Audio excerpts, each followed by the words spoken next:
Good morning and welcome to the Deschutes County Board of Commissioners meeting. This is 9 a.m. Wednesday, April 23rd, 2025.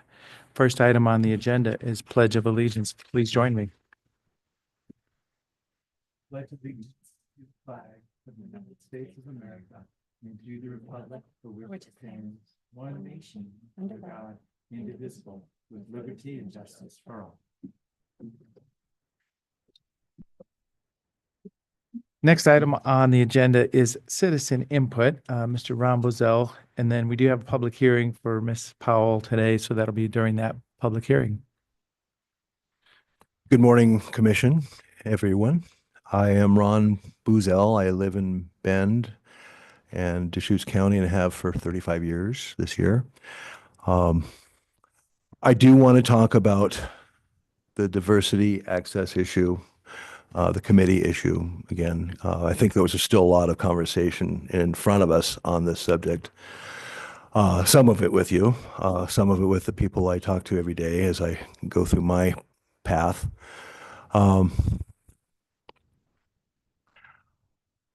We all tend to, especially politically, get charged and know what we oppose. And we talk about what we argue about, what we disagree about, and that's kind of the fashion how we do things. But I want to approach this subject a little new. I like to see, because obviously you're not racist, and you represent Deschutes County pretty well, and so I think there's probably some agreement that this commission has with the rest of its county on diversity issues and access issues. So I know that the decision to get rid of the committee was maybe in the heat of the moment or in the political moment, whatever. Maybe we're still in that moment. But I know that committee is coming back. One way or the other, that committee is coming back. So I think you can be a hero in this by finding that new ground and that new conversation and saying, you know what, we agree on a lot. What was that committee doing that maybe we don't want them to do? Because I tell you, I want to talk about this more in the near future and tell you how I see how this issue has gone wrong as well. I'm not a one-sided guy. I'm not a party guy, as you all know. So if you let me, I will come back and discuss this some more. Thank you very much for your consideration. Thank you for joining us today. So just a note, Commissioner Dare is at a Oregon Transportation Committee, Area Committees on Transportation, committee chairs meeting in Kaiser today. So she's just not able to join us. Thank you for the testimony. Anybody else for any items not on the agenda? Any raised hand feature? I see none. Okay, at this time, consent agenda. A couple sets of minutes and a few other agreements. Move approval of the consent agenda. And I will second it. Any other discussion? Seeing none, Commissioner Chang? Yes. And Chair will vote yes. Thank you. Item number 8, annual update from Visit Central Oregon. Welcome. Thank you for joining us. So this is our Visit Central Oregon Regional Destination Marketing Organization, kind of a tri-county footprint and doing good things to keep the sparkle on Central Oregon. Good morning, Commissioners. Laura Skundrick, Management Analyst. During this current fiscal year 25, Visit Central Oregon has received funds from Deschutes County projected to be about $3,301,914. They are here with us today to provide an update on the programs supported by those funds and to discuss fiscal year 26 programs as well. The payment for fiscal year 26 is projected to be about $3,305,854, and that's based on a projected transient room tax revenue increase of 2%. So with that, I will introduce Scott Larson, President and CEO of Visit Central Oregon, and hand it over to him. Thank you. Good morning. Good morning, Commissioners. Thank you all for taking the time. It's great to see you all again. I'm looking forward to walking through this with you all this morning and just sort of to give you guys a baseline. We'll start with a little bit of a financial update, and we'll walk through sort of the work that we do, the year in review, and then I'd like to conclude it with what we're excited about, what the horizon looks like, and as we look forward to the year ahead, and then leave some time for Q&A as well. So just making sure that I can scroll through here. Perfect. All right. So just to sort of kick things off, again, with the baseline update, you'll see here, VCO does have a reserve fund. I think most organizations, most businesses would be wise to do so. It's sort of our rainy day emergency fund that we keep out there. What I recommended to this board at our most recent board meeting a few weeks ago, though, was that we take the money that we have here and we split this up. I'd like to suggest to my board that we set aside 500,000, which would cover us in probably a 10 to 15% reduction in the market if we were to go through something like that. We set that aside in something that's super stable, like a CD. And then we take the remaining balance, the 334,000, and we designate that as a board for air service reserves. So whether we choose to use that for expansion of new routes, sustaining routes, supporting existing routes, I think that's really important that we maintain that service. And we recognize that the airport is obviously vital to our visitor economy, but it's also really important to the residents and the businesses that call Central Oregon home. And so I think that's a great example of a way that we can support both the visitor economy and the residents through that process. Let's talk about that. So air service reserve. So having a pool of money Right. for a new route to kind of give a guarantee for that operator that if they happen to fall below being able to cover their costs, this will be some makeup dollars. So a new route can take off. Sure, it's for that, or it's for additional marketing. It's great that we have the Dallas flight coming back. We'd love to continue to support that. And so whether it's expanding, sustaining, incentivizing, et cetera. Give confidence to the operators there. Absolutely. Yeah.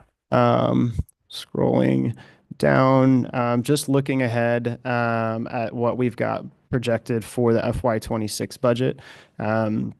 The county is projecting a slight increase. We feel that that's reasonable. I think our board feels that that might be a little bit conservative, but I also appreciate the fact that it's better to aim low than to aim high and fall short, right? And so we feel like that's a reasonable number for the budget year ahead. Looking at our expenses and digging in a little bit here, I want to call your attention to a few different items. The first is group business development. You'll see some growth there. We continue to find unmet demand in that market. We're having a lot of success as we recruit new businesses, conferences, weddings, events, things of that nature. That's also a great way for us to tap into, whether we think about a time of year that might now be at risk for smoke. A lot of those conferences tend to spend a lot of time inside, so that's an advantage for us. It's also a great opportunity when we think about bringing conferences here during winter season, shoulder season. That tends to be a pretty productive season and time of year for group business, understanding that a lot of those folks then come back as leisure travelers. The big item there is obviously advertising and marketing. That's the bread and butter in terms of what we do on the Deschutes County side of our budget. So you'll see some growth there. And then you've got the personnel budget, which doesn't really reflect the overall picture. And I guess what I mean by that is in the current fiscal year and in prior fiscal years, we've used some of the grant money we received from Travel Oregon as the regional DMO to subsidize some of our overall wages. That number has gone down for FY26. And so in actuality, when you look at FY26, our total wages are probably going to decrease somewhere between 4 and 5% in terms of total staff cost. We've lowered headcount a little bit going forward. And so while this does show an increase, I think when we do an audit in future years, you're going to see a decrease there. Looking at digging a little bit in here with respect to the advertising budget. Obviously, this is the bulk of what we do. The biggest change here is the advertising bucket overall. The bottom line increases just a little bit, but the reason that top line number changes is because we're right in the middle right now, and we'll talk about this at the end, of a marketing RFP, and we're going out to bid looking for the possibility of changing our agency of record.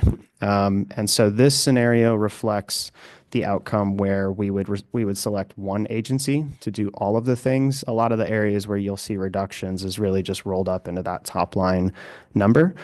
If we don't find that solution, Some of these numbers will shift with the bottom line remaining the same. It's too early to say what's going to happen there. The other thing that I want to call attention to here is you'll notice that our partnerships budget has been reduced and effectively eliminated. That's the line item where we've historically offered grants and marketing support, sponsorships to local events and things like that. We recognize the economic impact that an event that takes place on a Saturday generates when we think about overnight stays. My perspective on that is that we can be more efficient and better with those dollars. One of the things we're looking for in this marketing RFP is the development of a marketing co-op program. So let's say that we've got an event taking place in a community, and instead of injecting $2,000 into that event to support them as a one-time cost, I would love for us to partner with that local DMO, that local chamber, whatever that appropriate entity is, to say, we'll give you $2,000. You're going to match us at some level, and we're going to promote the event and the community at the same time over that time period. I think we can stretch our dollars farther. I think we can be better stewards of that money if we do that, while still supporting some of those local events and at the same time, the communities that benefit from those events. But all in all, you'll see the bottom line remains. Had any initial reaction to that? Feedback so far has been overwhelmingly positive. Yep. Good question. This is just a quick snapshot. You can see again, the bulk of where our dollars go on the Deschutes County side of our budget is into sales and marketing efforts. Shifting gears just a little bit and looking at the dollars that we receive from Travel Oregon. We receive plus or minus $1 million from them a year. It works out to be about 25% of our total overall budget. What's interesting to me here is they're forecasting a decrease, and I call that out because there's a couple reasons for that. The first is that they work on a calendar year and not a fiscal year. The second is that they look at a prior calendar year and use that to project forward. So when we think about the winter prior to this one, we know that snow wasn't that great, that the winter season was a little bit soft, and I think that's what's being reflected here. I don't anticipate that we'll see that level of decline. In fact, we may see an increase, but to VCO, in terms of the work that we do, net, it works out to basically a flat budget year over year. It's about a 70,000 reduction, 70,000 on the county side. So for us, effectively, we're going to be working off of a flat budget. When we look at the expenses on that side of the budget, being the regional DMO and receiving that designation from the state tourism office, this is what allows us to do a lot of the management initiatives. This is the stewardship, the grant funding, the future fund, and allows us to do a little bit. This is less on the marketing front and more on that infrastructure, sustainability, giving back to the community from that angle. I'd also like to point out a couple changes that we've had on the team since we saw you all last year. There's been just a few. There's some exciting things happening. First, I'm fairly new. I don't know if I can still play that card anymore, but it's great to see you all again. I ran a DMO in Wyoming for 5 years. I worked at a chamber DMO in Colorado before that. And so I tend to look at a lot of things from that chamber angle of it's not just more, it's the why behind it. It's the why are we doing the work. We've also had some changes in the marketing department. Everybody in that department is either new to their role or new to the team. And so I think that presents, paired with new leadership and a marketing RFP, a real opportunity for us, being that we're a marketing organization first and foremost, to really lean into that and look at what do we want to keep, what do we want to change, what direction do we want to go, what's working and what's not, and keep shaking that tree and see what the right path forward is. We've also, I mentioned a few minutes ago, we're building a lot of momentum in the business development direction. And so what also excites me about that is we've had a lot of interest from some of our regional partners in Deschutes County and outside of Deschutes County to create some sort of collaborative initiative that allows us to better sell the entire region when we go to a trade show, as opposed to just looking at funding jurisdictions and kind of being beholden to that. We've got interest from Redmond. We've got interest from Prineville. We're working on trying to pull Bend into that as well. And I think there's just a lot of opportunity when we go to those shows to have a more complete menu, understanding that regardless of where they go in Central Oregon for that conference, it benefits our entire economy as a region. I mentioned that we've had some reductions with the new fiscal year. We've made the difficult decision to eliminate the global sales manager position. The biggest reason for that is we just wrapped up or are about to wrap up the process of a 5-year strategic plan for the organization. And it wasn't supported in the data, the stakeholder interviews. It really didn't come up anywhere. And so it doesn't feel right to continue that, given that the data doesn't support it. And the last change on here is historically we've had an intern through a partnership with Travel Oregon and the University of Oregon on an annual basis. And we're looking into the possibility of not doing that going forward for VCO. The reason being then we can extend that opportunity to one of our smaller regional DMO partners and give them the ability to add capacity where they really need it. We're fortunate to have a talented and robust staff as it is, and it'd be great to support those smaller partners, particularly the ones that are starting to sort of grow legs in their 1 year, 2 year, 3 year infancy, and give them that ability and that opportunity. So is it for the U of O, is it either or, either you get an intern or they make one available to someone else, or Correct. would it be under your umbrella that you're Historically, we've had that position, and it's been sort of subsidized through those different entities as a partnership. But we can't. There's not a scenario where we can have one, and then Sisters can have one, and Redmond can have one, and others. It's chosen by industry and by region, so we'd be limited to one, and it just feels like the right thing to do to give that opportunity to somebody else who's in greater need. A quick look. This is a graph showing TRT collections over the last few years. Not a lot of change there, plus or minus a couple percentage points each year, but for the most part, you'll see sort of that big curve in the summer season, and then it follows a similar trend line throughout. So looking through the marketing, we do a lot of things, but the first of which we're going to talk about today, and we'll move pretty quickly through these, is we inspire visitation. We focus a lot on trying to showcase, we're fortunate to live and be in a world-class destination, right? We have access to incredible amenities near and far, and we try really hard through this work to showcase a wide variety of seasonality, demographics, geographics, activities of interest. We try as best we can when we're working on these different photo shoots and video shoots and blogs and articles and all kinds of things. As much as possible, we try to work with locals as well, right? We think it's really important that whether it's in front of the lens, behind the lens, the person writing the piece, that it's someone who's local who understands that voice. It comes across as being much more authentic in that scenario. We're also always looking to see where we have gaps in our content library. We're looking to see where we've got content that's outdated, that needs to be refreshed.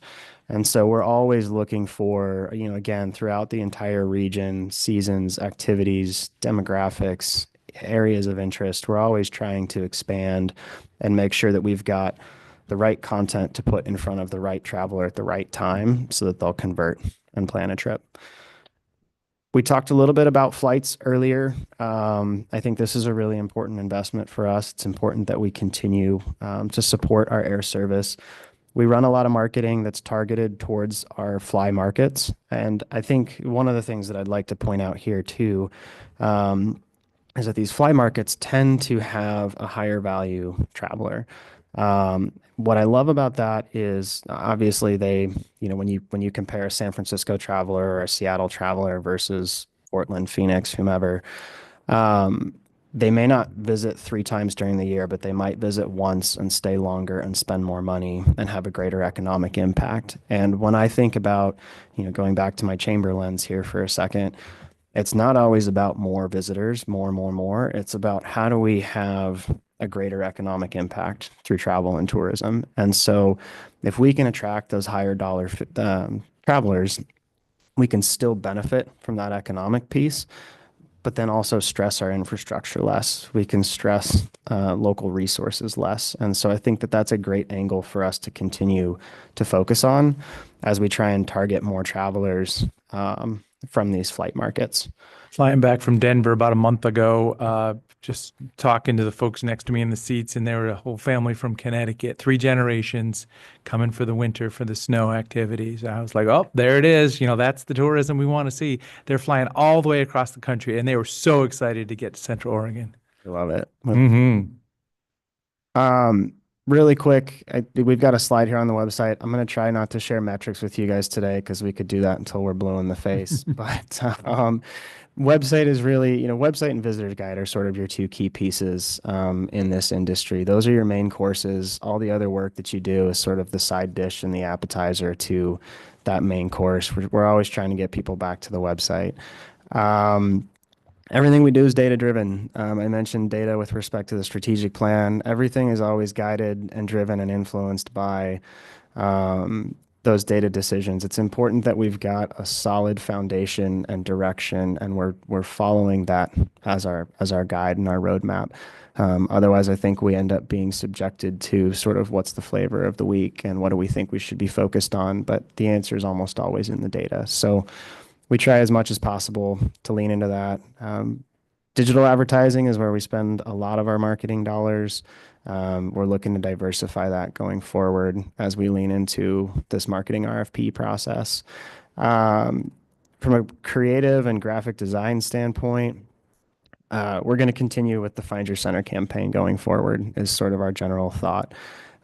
We feel like this is a really strong campaign. It's really creative. It's still very much in its infancy, has quite a runway left in terms of different ways we can spin it. And sort of going back to that comment I made earlier about seasonality and demographics and geographics and activities of interest, there's a lot of different ways we can talk about somebody's center and ways we can define that and ways we can spin that. So regardless of, sort of what we're trying to showcase or what we're trying to promote, I think we're going to continue to lean into sort of that find your center creative, find your sweet spot. What does that look like for all of our different offerings here?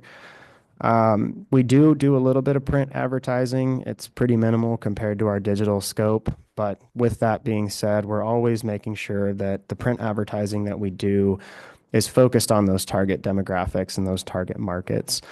So you'll see some examples here, 1859, Northwest, VIA is a subset of AAA. Anytime we can get in front of Sunset, travel and leisure, publications like that, that's always a big win. Golf Digest is what allows us to tap into the top 100 branding that they have. We're fortunate to have 3 of the top 100 courses in the country in this region. And so partnering with them is huge. And golf is still absolutely a huge driver. We've got world-class golf in this region. It would be wrong not to talk about it. And you'll see again, some different examples of ways we can play off of the Find Your Center campaign, depending on what we're trying to showcase. Building a little bit on the print piece, obviously we share a lot of this through that channel. What I love about this next slide is you'll see a picture of our travel guide here. This is the cover for this current issue. And when we were talking about this as a staff in terms of which image do we use, we very intentionally chose an image that obviously is stunning and eye-grabbing, but we also very intentionally chose an image that was focused on winter season, on a key demand generator during that season.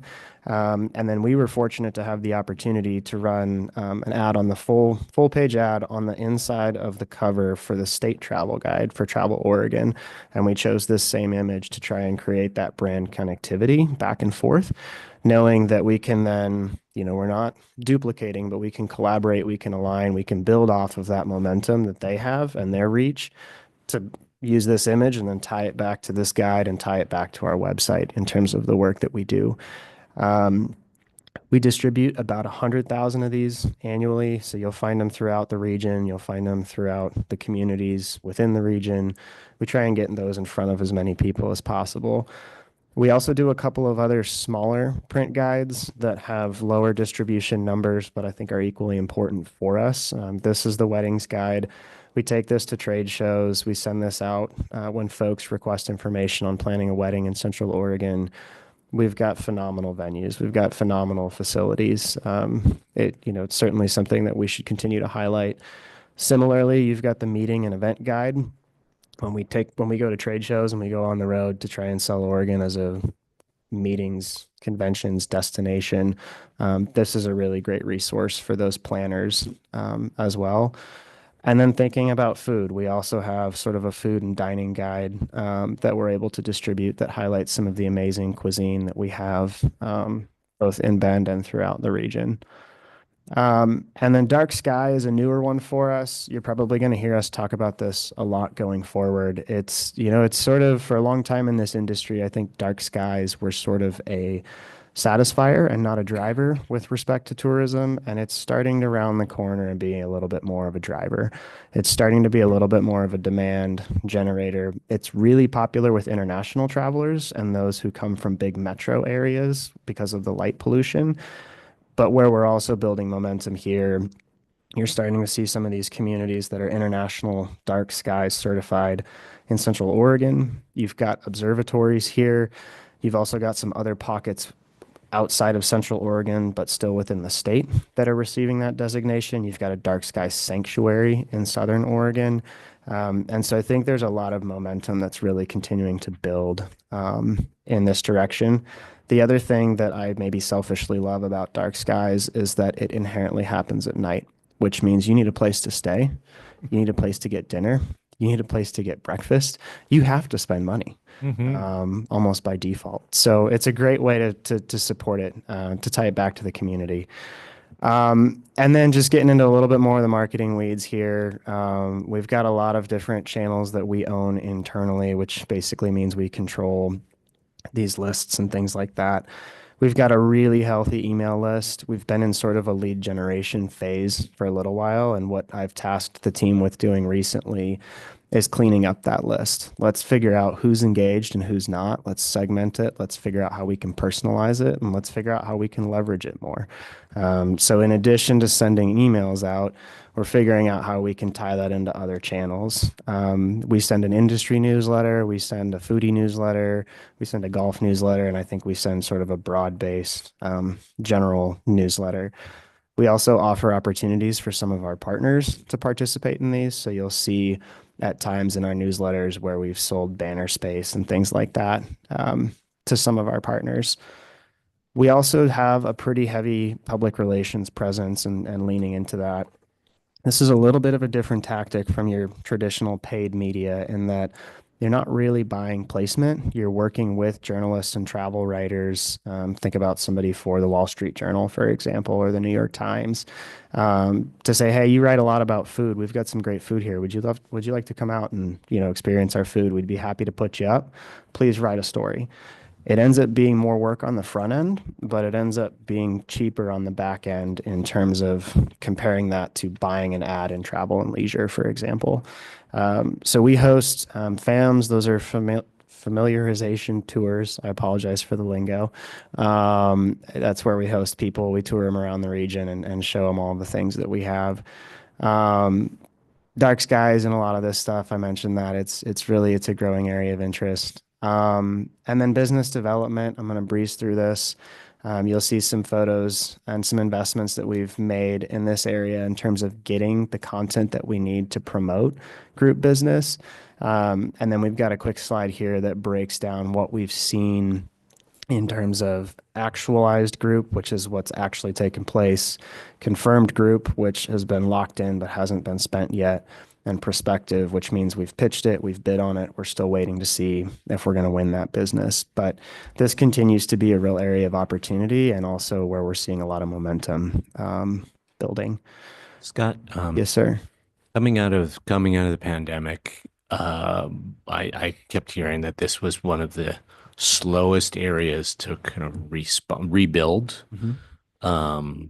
Are we past that now? I mean, with the enhanced opportunities for people, co-workers in disparate locations to connect.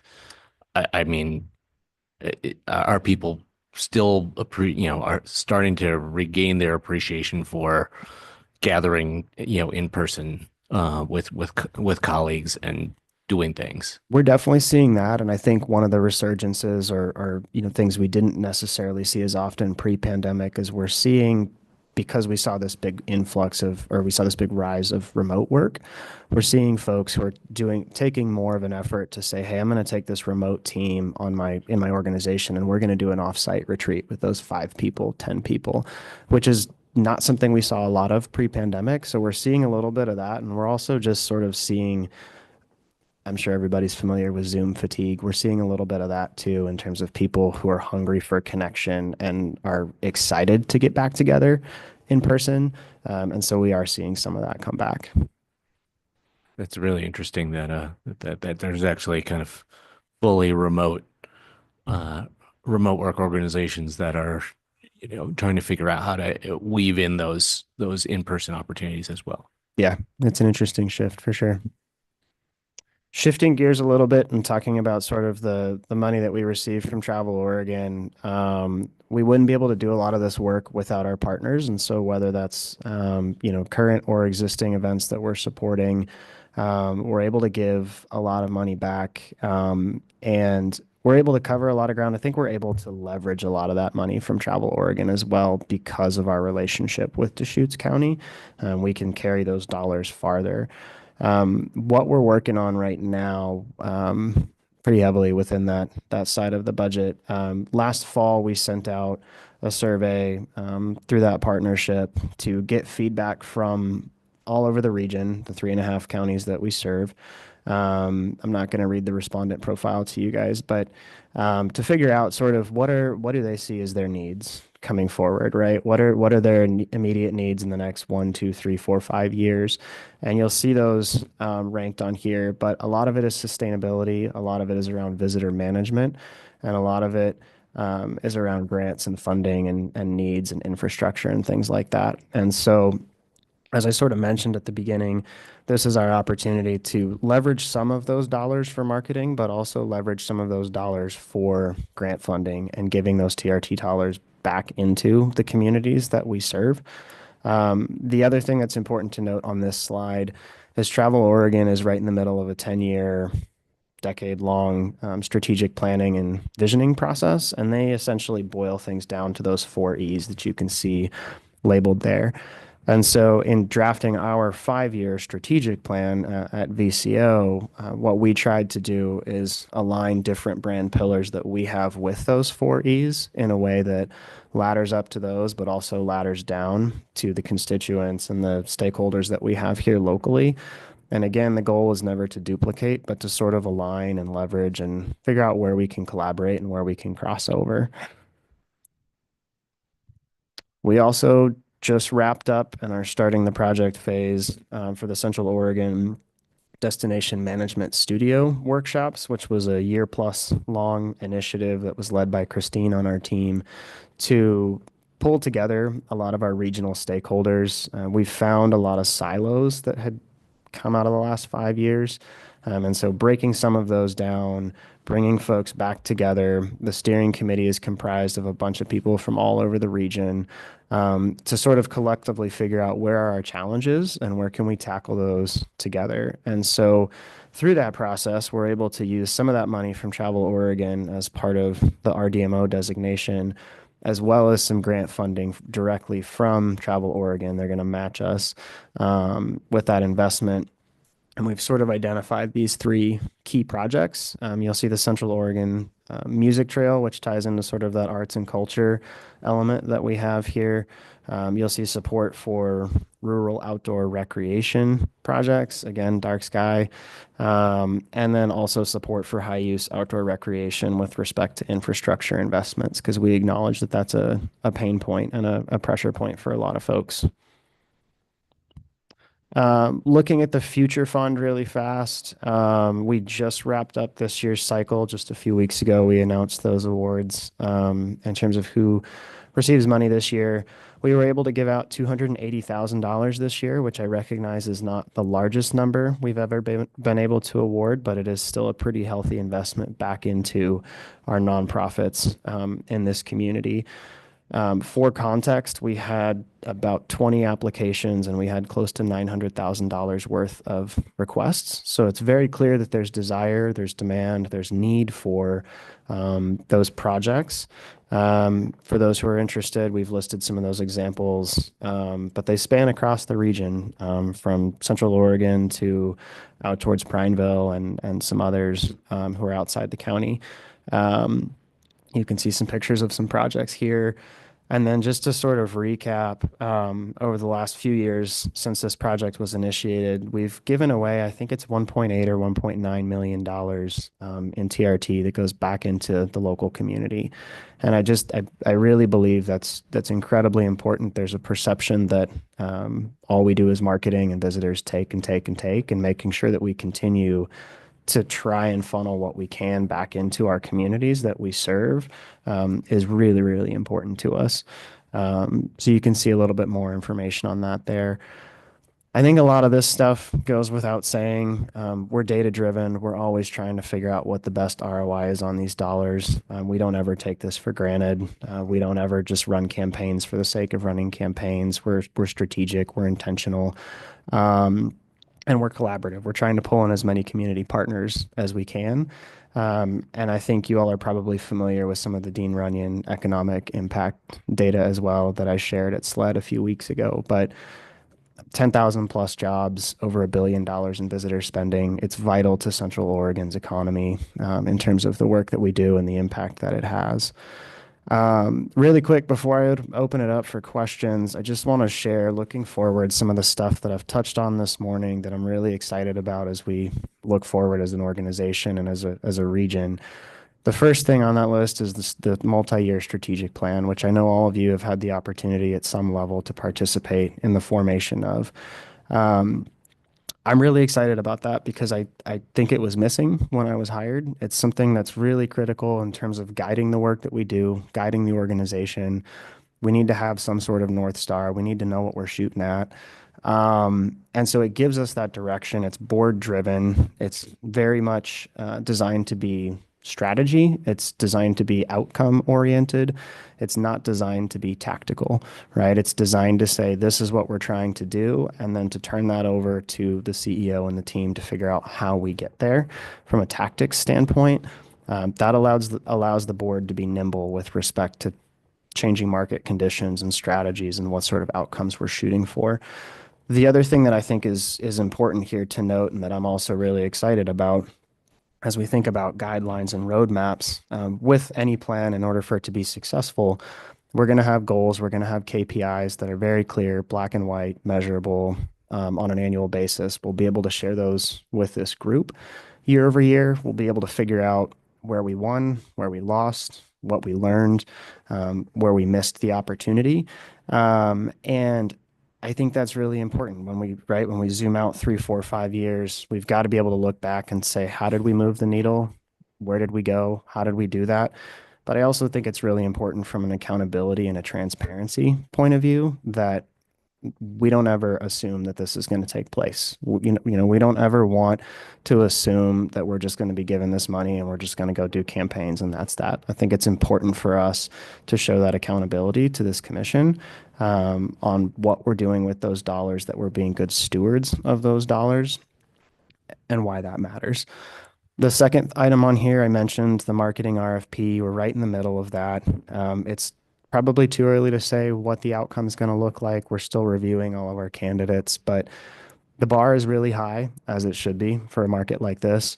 It's going to be extremely competitive, and I know there's a lot of excitement both on the board and on the team with what that outcome is. It's a real opportunity for this organization to figure out what's working and what's not, and where do we want to change things to really level up.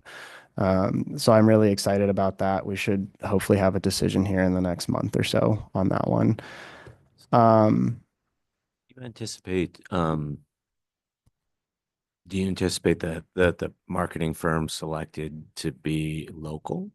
Or, I mean, in terms of the mix of respondents to your RFP, is it all over the place, or is it a lot of local players? Or a good question. So we extended it to 10 firms. It's a mix of local, regional, and national to try and give us a broad range of perspectives and interpretations.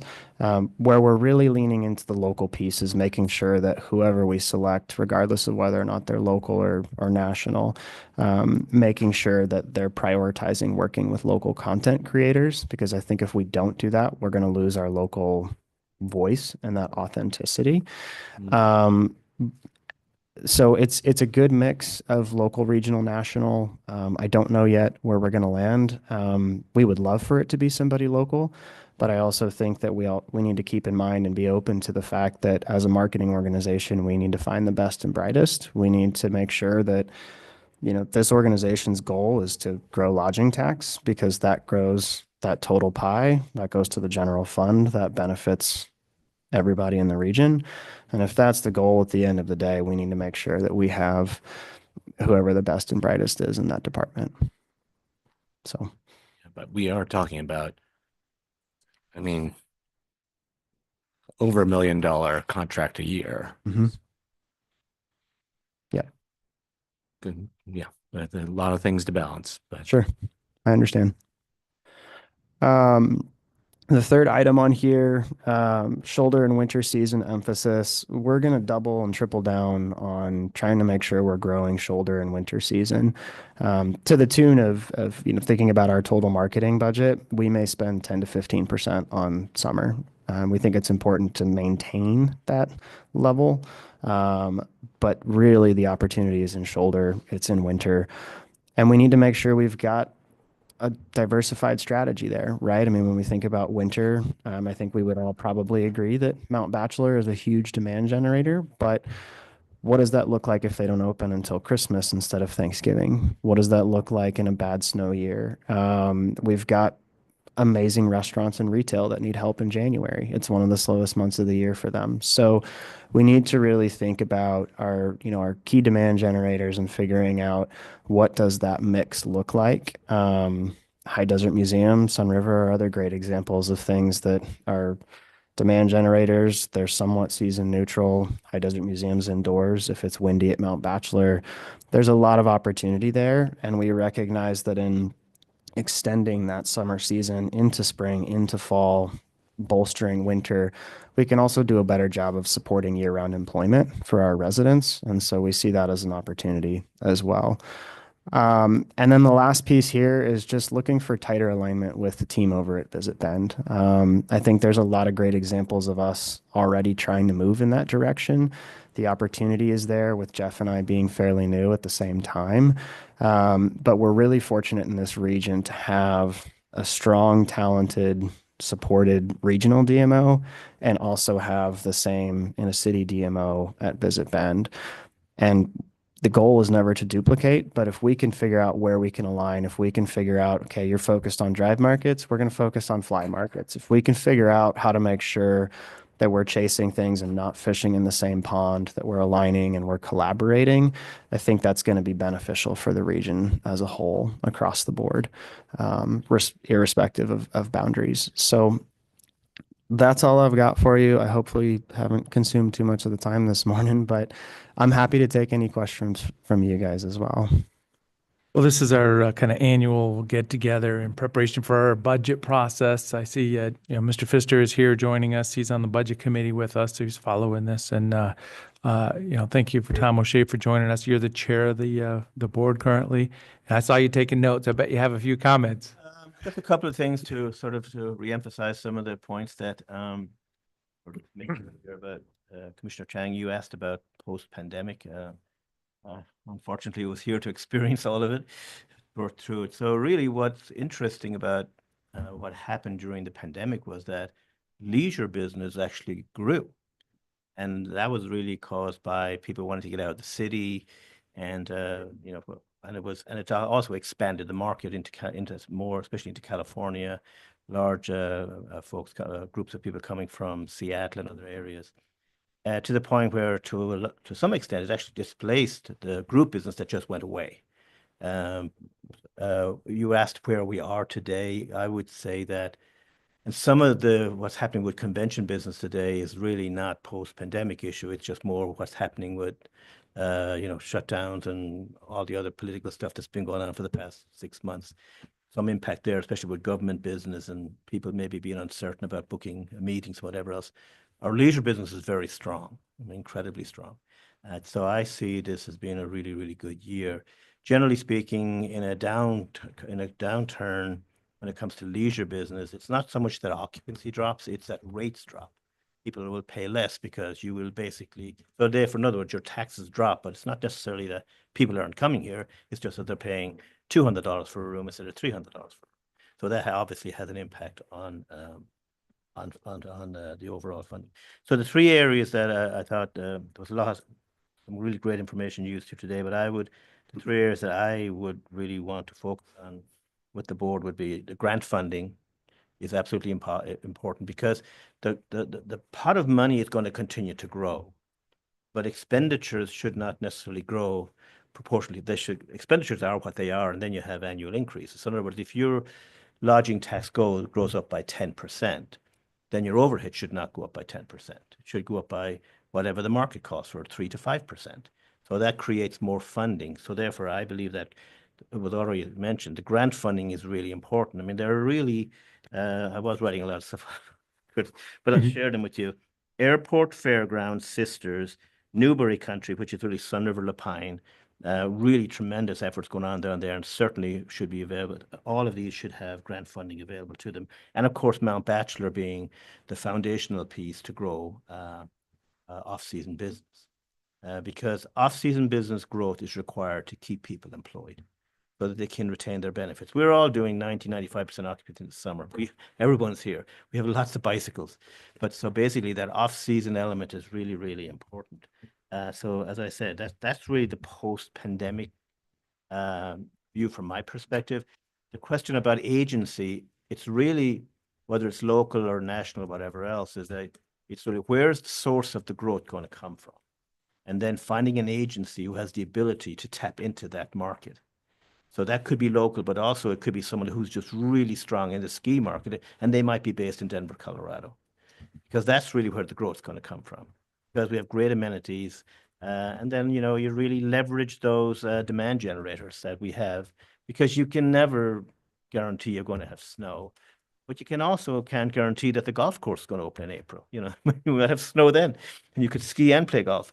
So basically, we have those uncertainties, but from a long-term perspective, those demand generators I just mentioned, they need to have some degree of confidence that there's going to be funding there for them into the future.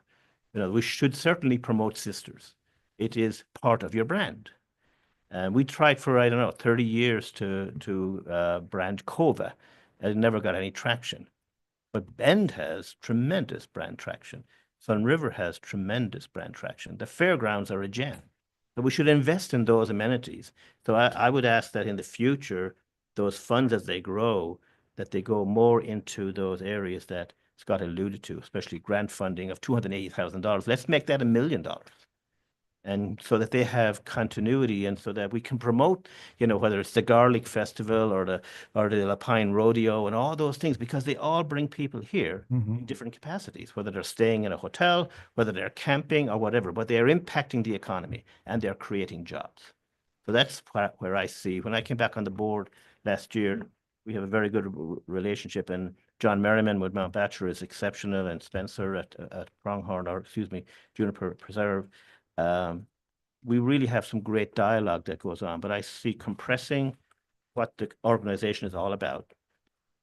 The marketing organization, but it has the ability, because you can only spend so much in marketing. You reach a saturation point. That's when you get into percentages and all that. Ultimately, it's not about percentages. It's how much money is reasonable to spend on marketing. And then if the money, let's say the amount is $3 million, but in 5 years, your fund is $4 million, then I guess you'll have some very interesting questions to ask and decisions to make. Well, we know that, there's events that just bring people. I always think of the Quilt Festival. We always see the Best Western in La Pine fully rented when the Quilt Festival is happening in Sisters. People just spread out over the whole footprint of the Tri-County area sometimes, and it's not obvious. But you guys are the professionals, and you can keep track of that. 3 pillars of grant funding, the Visit Bend Cova partnership. Visit Bend and Cova, when you combine them, have over 20 employees with over $10 million. For this size of a region, Yeah. generally you don't have two organizations. So we have to be prudent in how that money is spent. Just I know that two different sources and two different governing bodies, but in regards to Central Oregon, the customer doesn't know the difference. So there has to be sort of consistency and not duplication of effort and something. So you already referred to that. Synergy. Yeah. Synergy, thank you, good word. There has to be that synergy. And then I think off-season with Mount Bachelor as the foundation is going to be how we make sure that people are able to get hours to work in months like November and January. So that's where the focus is. And it's just great to have new leadership and to have a refocus on how to take this organization forward. Well, Mount Bachelor's done some zip lines and bicycle and hiking improvements too. So they're really working on multi-season opportunities also. And kids ski free now in upcoming season. There you go.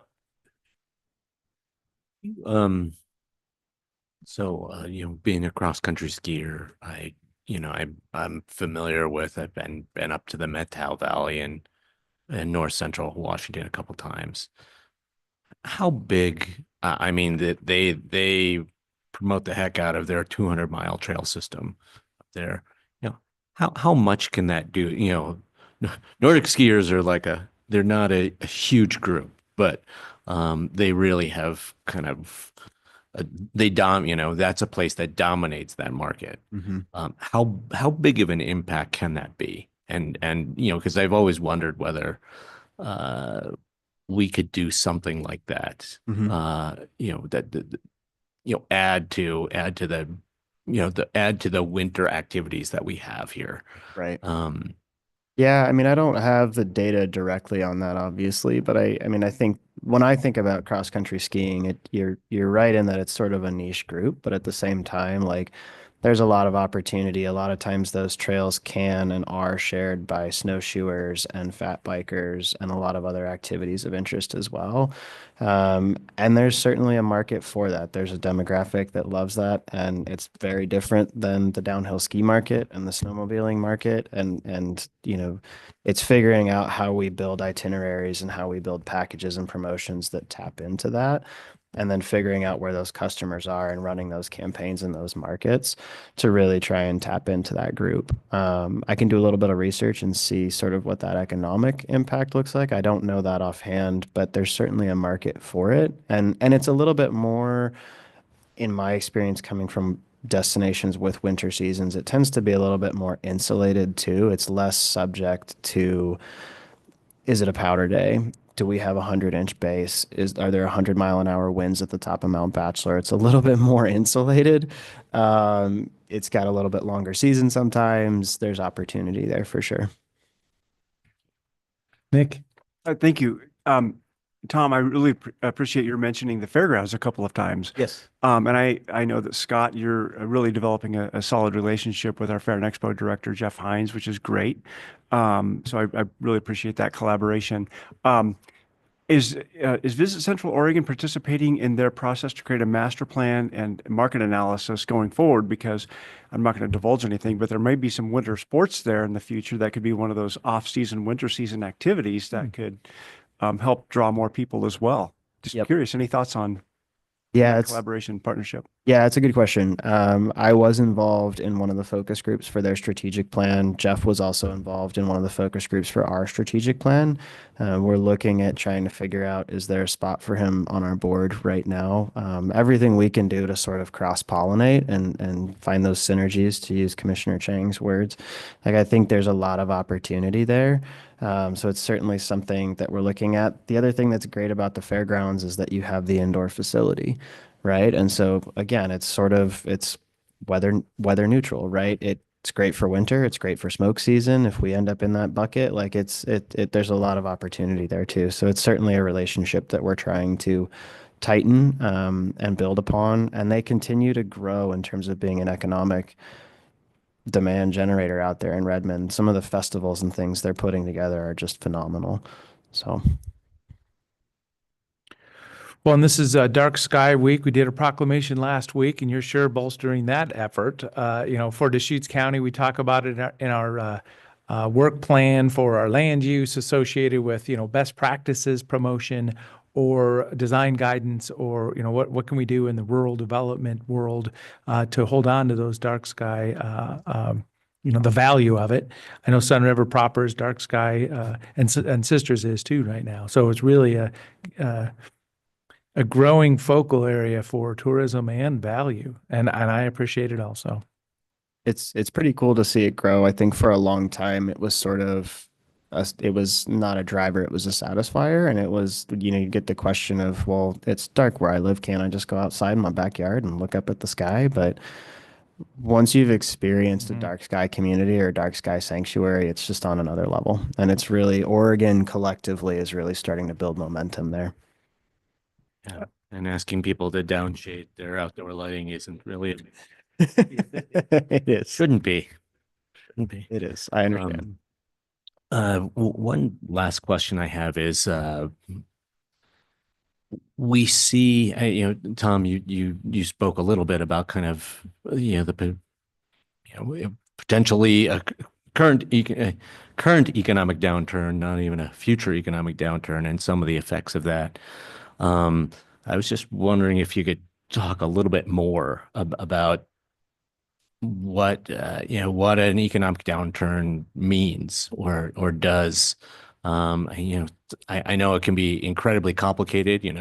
The value of the U.S. dollar internationally can make a whole bunch of people stay home and travel domestically. And I'm just curious if either of you have any predictions or things that you're watching or worrying about or Crystal ball curious time. about, in the next year. Not to play Nostradamus, but to predict the future. But one of the interesting things I find when there are downturns, especially on the leisure side, for instance, if air travel is expensive, then drive-in market becomes more popular. So obviously we become very, very attractive. So I don't really have that many concerns on the leisure market at all. And for instance, just to give like Sun River Resort, our leisure is about 55% of our business, with 45 being conventions. On the convention side, I just see more sitting on the fence waiting for something to happen. Is this tariff thing going to continue? We're going to have, because we have a significant amount of government business. And so they're sitting back thinking, well, do I want to be seen at a place like Sun River Resort when someone's looking at the number of people I have, and maybe I should be more careful about advertising the fact that we're going to some fancy resort, and we should kind of maybe lay low for a while. Some of that uncertainty, but to be very candid about it, we've seen a slight fall off in our business on the group side for this year. I would say somewhere in the region of about 8%. But our leisure business, especially with Caldera Springs, we're seeing numbers that we didn't think were imaginable. They're so good. People coming in just for basically for vacation, staying longer lengths of stay. But it's just that it's if you knew that it was really a recession and you knew what you were dealing with, that's one thing. But it's just it's sort of. Can't declare it's a recession until after it's done, right? Roller coaster, am I on the up or I'm on the down part of the roller coaster? But overall, I do anticipate that this will be still a very, very good year for Central Oregon. Our projections don't show anything to the contrary. We're on task to either make or exceed our budget goals. And we're a fairly good representation of the region when it comes to, because we have that balance. And, we, as I said, there was significant advantages to people that came here, especially during and post the pandemic. They learned what Central Oregon was about. I mean, there has been significant growth in both in the lodging industry. We have some really, our food and beverage, our restaurants. I came here in 2008. And what we offer today from a culinary experience is so different. It's so much more diversified. Food and wine is, I think it's some of the challenges that happened in Portland, I think we were somewhat beneficiaries of as well. We have a very, very strong, Bend is, you know, and of course, and also the west side, but all over. We have just so many really nice high-end restaurants that people can go to, and try and get reservations to some of those places. Will tell you how busy they are when you have to book a reservation 2 weeks out. So overall, sort of, not to predict, but I think overall going to be a fairly good summer. And once you get through the summer, then the rest of it is off season. Our focus is to try and impact that off season, because, you know, we drop from around under 1,000 employees. So, you know, in our high season, that would include about 120 international students. But then by the time we receive November, we're down to about 550. I'd like that 550 to be more like 750. Now, granted, that's not 500 or 450 lost jobs. A number of those are the students that go back to the countries of origin. And then we have a number of high school kids and college students that are working as well. So they're going to leave anyway. So, but there's probably a couple of hundred jobs there that I would like to see getting more hours in November than they're currently getting. And that's what we're trying to accomplish. Well, I think for the next month or 6 weeks will be the opportunity to go skiing and golfing and fishing all at the same time. You know, it's really an exciting time to be a tourist here. You got to throw in a rodeo, and now you're Yeah, do it all in the same weekend. same weekend. Maybe skiing on the 4th of July. Sometimes that falls right in there right at the very end. So great. Thank you very much. This is, as I say, kind of our annual review, budget, big picture in stepping into our budget process proper at Deschutes County. So great spending time with you today. Appreciate it. Thank you.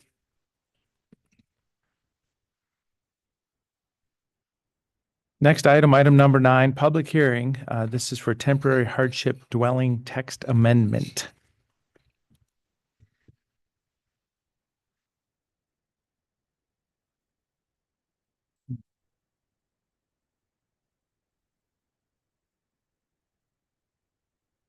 So this is the time and place set for a hearing regarding file number 2472578-TA. This is a public hearing to consider amendments to the Deschutes County Code pertaining to temporary hardship dwellings. Staff will outline the hearing procedure that will be followed. Excellent. Thank you, Mr. Chair and Commissioners. For the record, my name is Nicole Mardell, and I'm a senior planner with Deschutes County Community Development.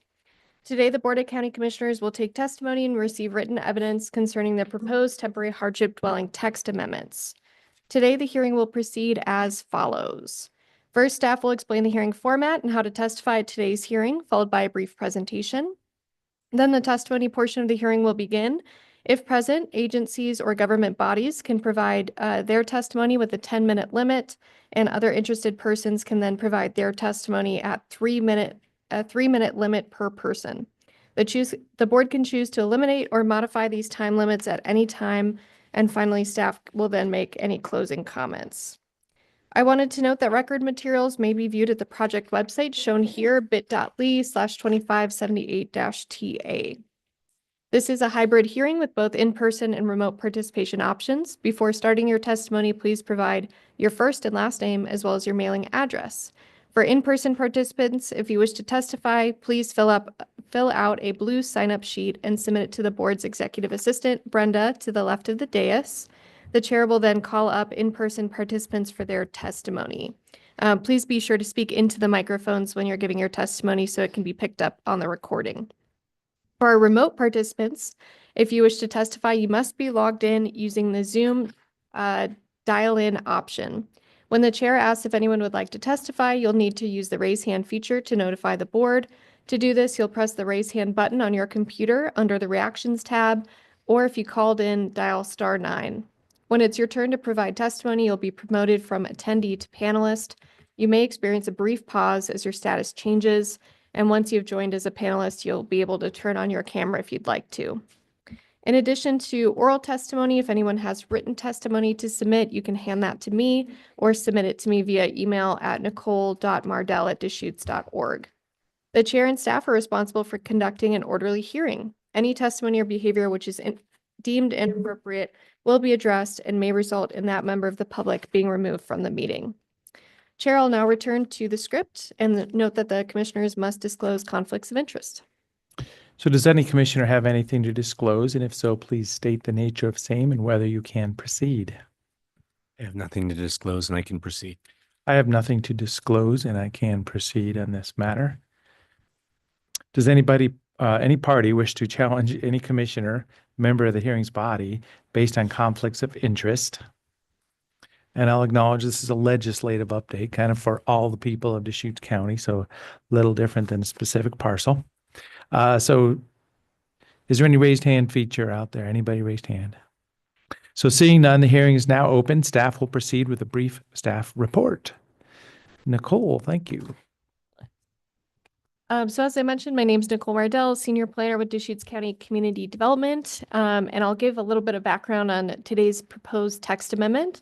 So this is a staff-initiated text amendment that really aims to align our local code with current state law for temporary hardship dwellings, while also creating consistency in how we process and evaluate hardship dwelling applications across the different zones in the county. So Deschutes County has allowed temporary hardship dwellings since 1979. These are second dwellings on a property intended to allow for a property owner or a relative of a property owner to essentially retain some independence living on their rural property while receiving necessary medical attention. So this is allowed in all zones that allow for a single-family home as an outright permitted use, and eligible structures for that hardship dwelling include use of an RV, a manufactured home, or in resource zones, you could have an existing building. So you could essentially convert an accessory structure like a garage or a shed or an art studio into that temporary hardship dwelling.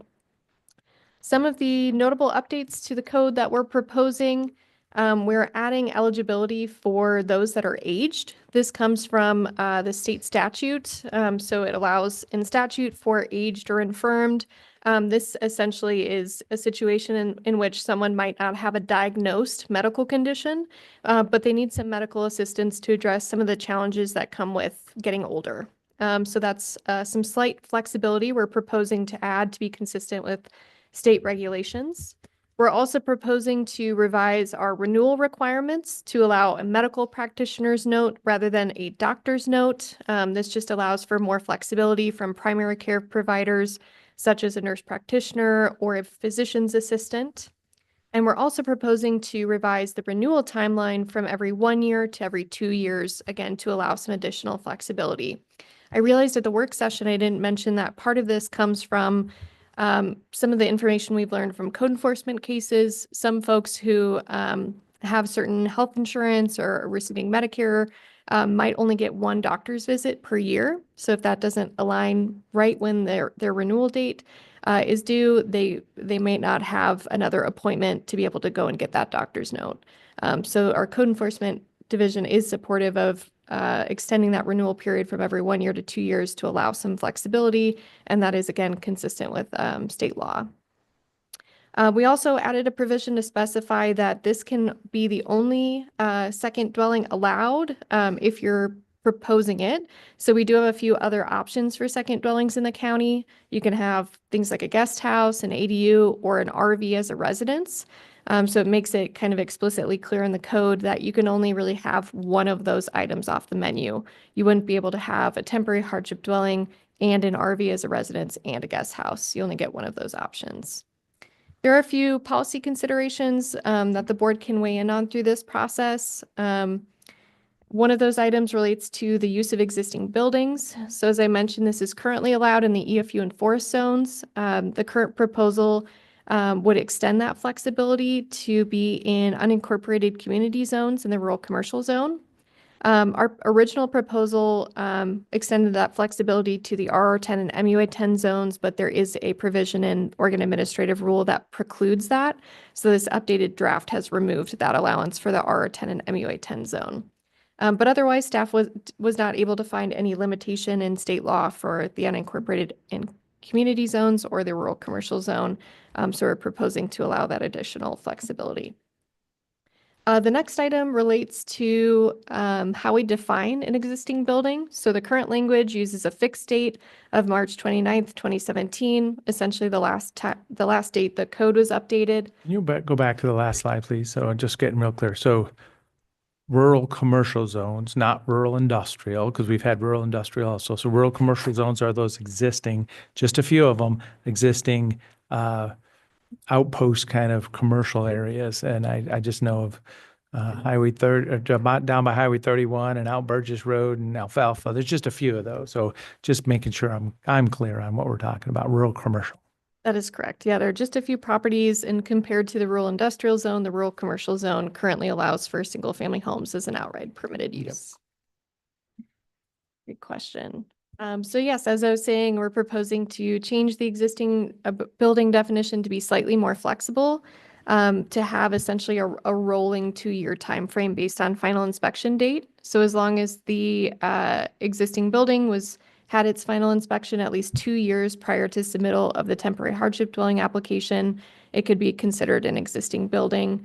And we again believe that that can be helpful just as it allows for more flexibility. We wouldn't need to update the code as frequently, but it would still ensure that folks aren't building a brand new building for a temporary use. Could you explain a little bit of the context about that 2017 date? Sure. Yeah. So essentially, we added the use of an existing building in our farm and forest zones in 2017, as that was kind of near the time when state statute was changed to allow it.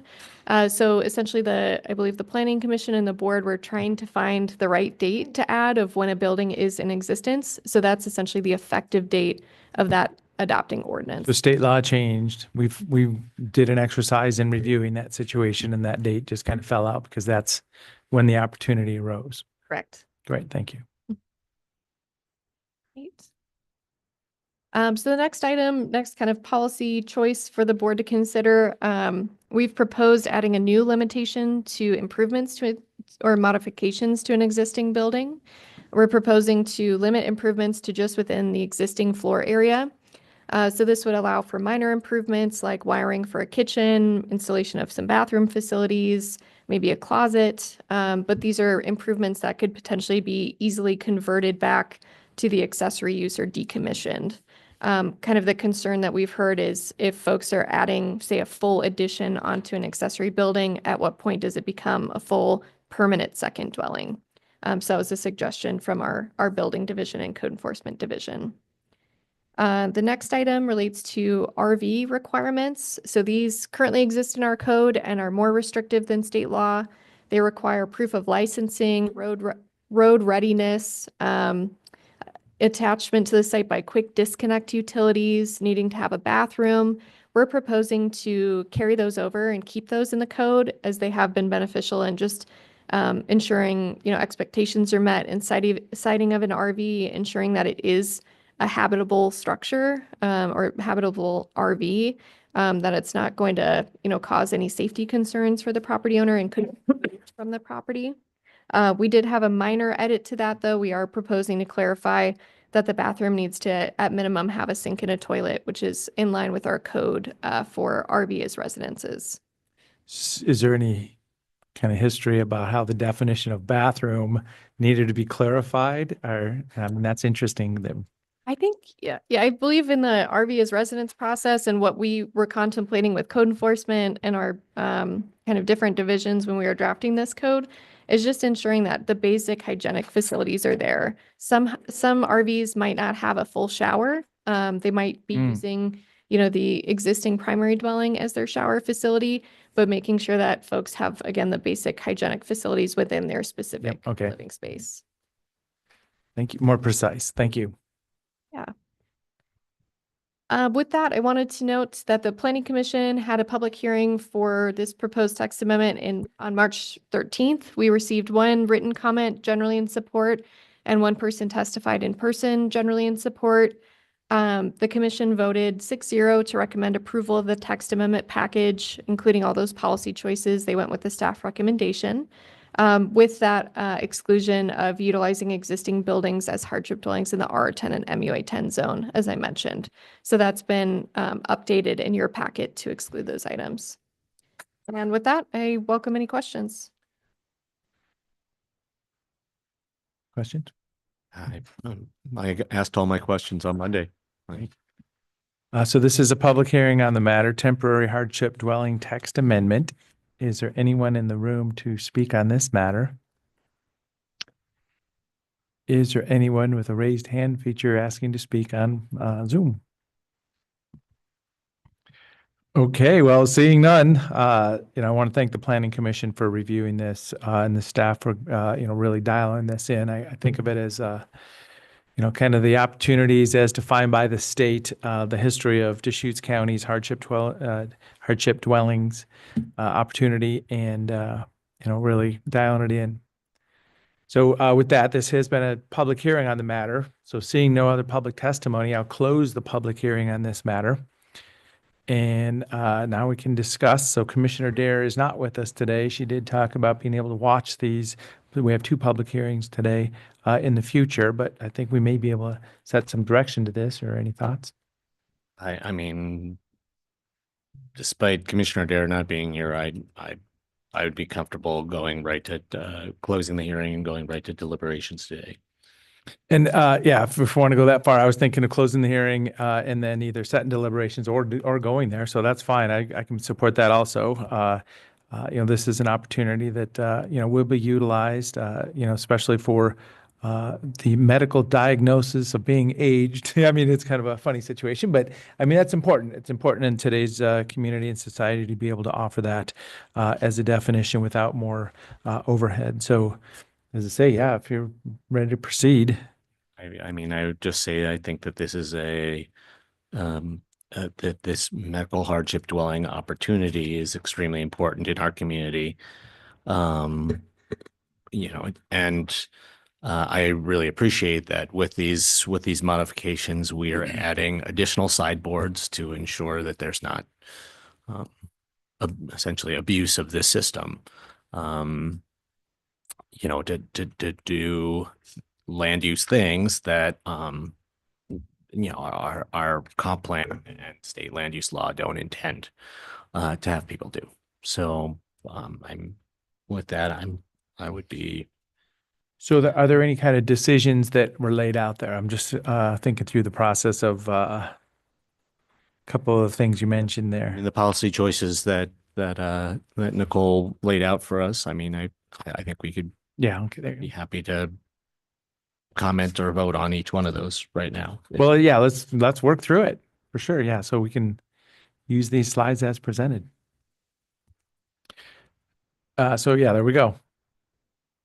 So this is pretty black and white. It looks like existing building use.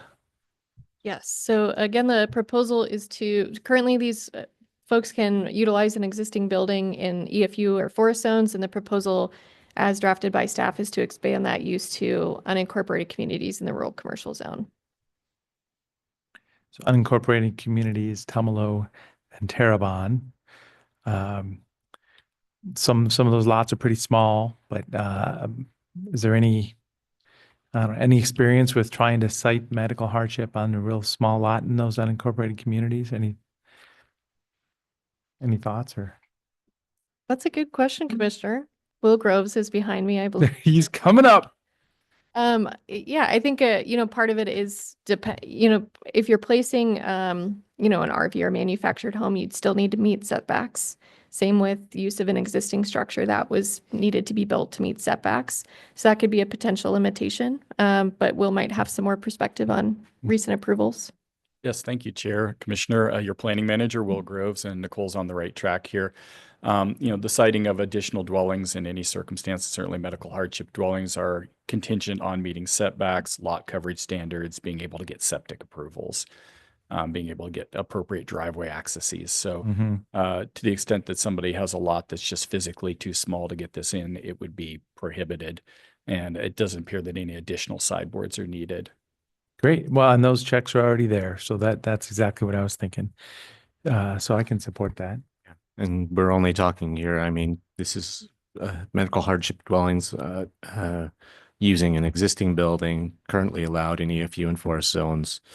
We're talking about adding unincorporated communities and rural commercial zones. We're not talking about Existing adding buildings. Yeah. Yeah. We're not talking about adding MUA and RR10.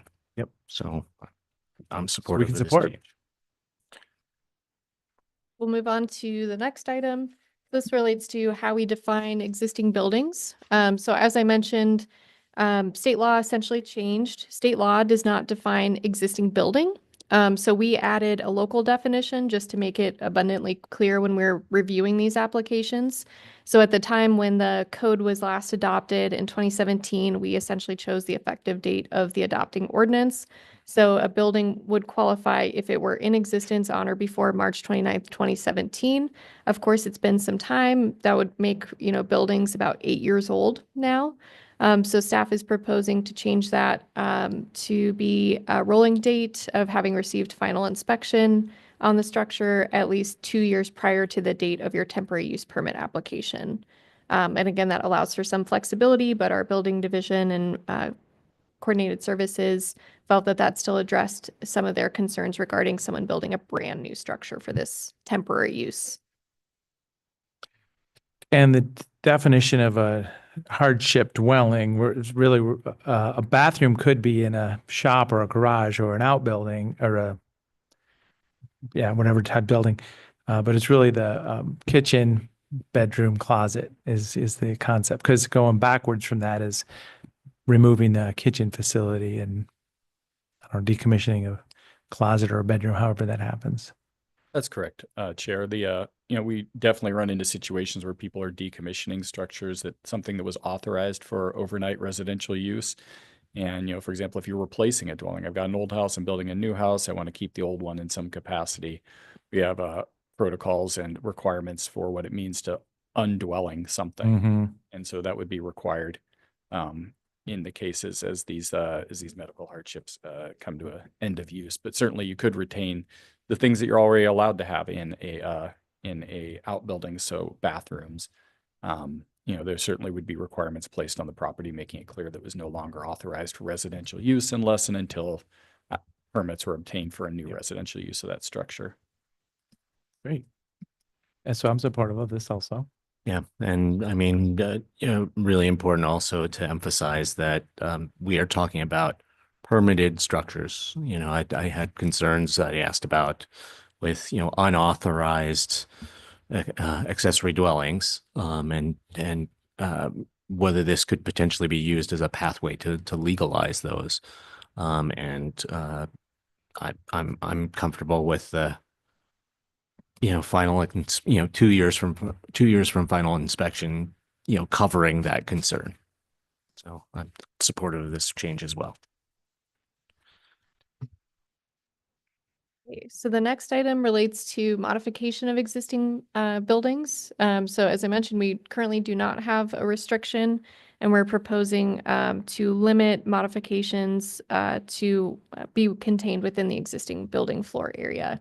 And again, the purpose behind that is to avoid a existing building being altered to the point that it's a full permanent second dwelling, but allowing some flexibility, again, for some of the improvements that Commissioner DeBonne mentioned, adding some kitchen facilities or maybe a closet, some of those minor improvements to make it more of a dwelling space for the duration of the hardship. So the only other thought process I would have is, if there's some existing building, a box, that you put that kitchen and bedroom facility in there, maybe somebody's going to want to put a carport cover outside because there'd be somebody coming and going possibly in there. So I think that would probably still be supported if it was a structural extension to the building because of that activity, but it wouldn't be the residential portion of it.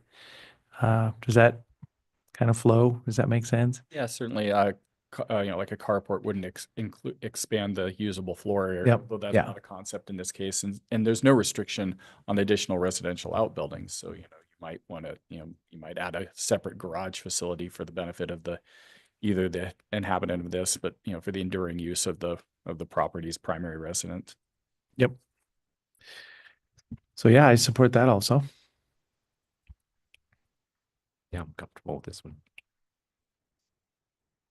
And the next item relates to RV components. So again, we're proposing to carry over all the elements from our existing code to essentially ensure that these are operable RVs that can be moved from the property, that they're safe to inhabit. But we are clarifying the definition of bathroom to explicitly note it needs to have a sink and a toilet. So yeah, operational sink and toilet is the expectation. So, and you clarified it. The fact that you can point to the back of the RV and say, well, there's the bathroom, but are you using that bathroom? And it's a valuable function to be able to live in that structure and be able to take care of business also. So I support that. I mean, the one scenario I could foresee that I think would be, it should be acceptable from a sanitation perspective, even if it's not necessarily the most convenient, would be, having a maintained and pumped porta potty like outside the RV, to serve for, toilet purposes. But I'm also comfortable with this, with this this modification. I am also.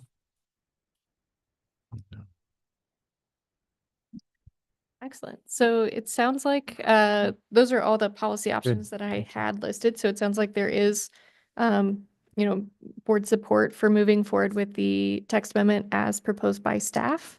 As I mentioned, you've entered deliberations today. We haven't included an ordinance in today's packet, so we can return with that kind of final package of the adopting ordinance. But I'm curious if it would be helpful to get a formal vote on adopting the amendments today. Well, we've done that in the past because sometimes right after the meeting, somebody says, "Did you pass it or not?" It's like, well, so yeah, I mean, if you're supportive, we can make a motion. I mean, can I just go back to the modification of existing buildings and pull one back for a moment?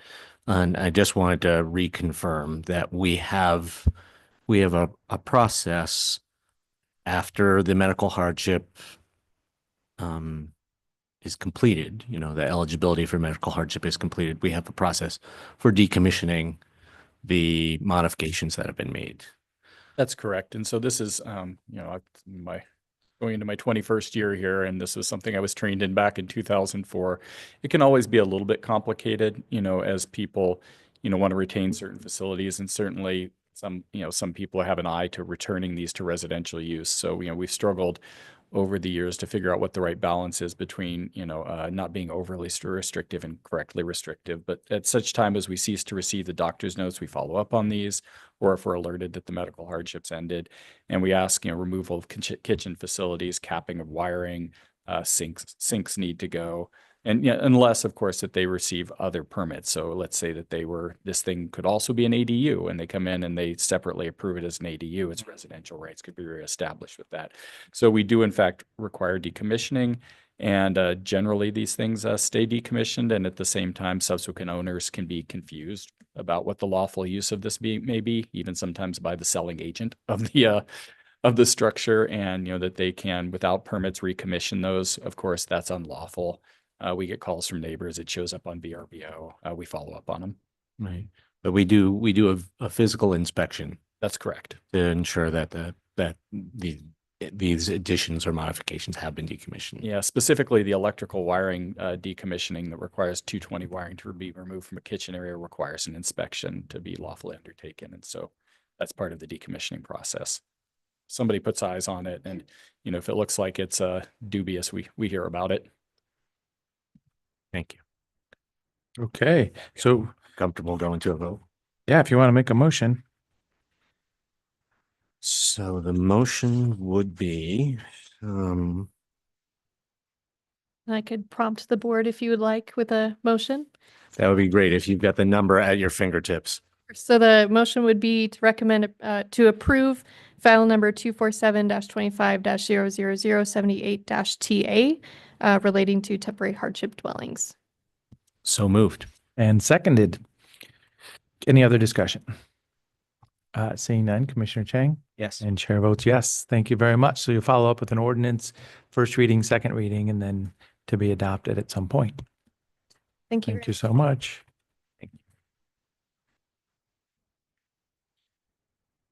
Item number 10, public hearing, reconsideration of the Deschutes County 2040 Comprehensive Plan update. And this will be a public hearing on the matter. I do have one request to speak already, and here comes some more. This is the time and place set for a hearing regarding file number 247-25145 PA. This is a reconsideration hearing for the Deschutes County 2040 Comprehensive Plan adopted through ordinance number 2024-007. Nicole will outline the hearing procedures that will be followed. Thank you, Mr. Chair, and I apologize. Oh, question? Before we start, can we just, discuss, so unlike the last item, Commissioner Dare isn't here. This is a, Yeah. this is a more complex item, so I would not expect that we would go to deliberations and decision at the end of this one. So Yep. we could all three be here for this. Understood. And this will be substantive for Commissioner Dare to follow up on, and we'll see where we go from there. Thank you. Okay, thank you. Yes, I was just going to mention, I apologize for those who listened to this in the last hearing. This will be a little bit repetitive, but this one is slightly different. So for the record, my name is Nicole Rydell, Senior Planner with Deschutes County Community Development. I'm going to go through the board hearing procedure on this item. So the board voted to hear this proposal limited de novo, which means that testimony and deliberations must be directed at the issues raised in the petitioner's brief submitted to the Land Use Board of Appeals by Central Oregon Land Watch. This, of course, relates to our Deschutes County 2040 Comprehensive Plan.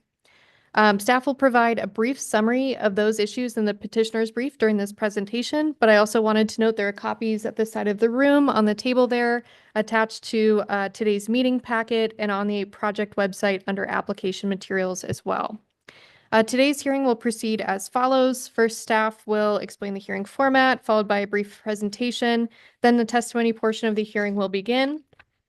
Agencies, if present, can be allotted 10 minutes for their testimony.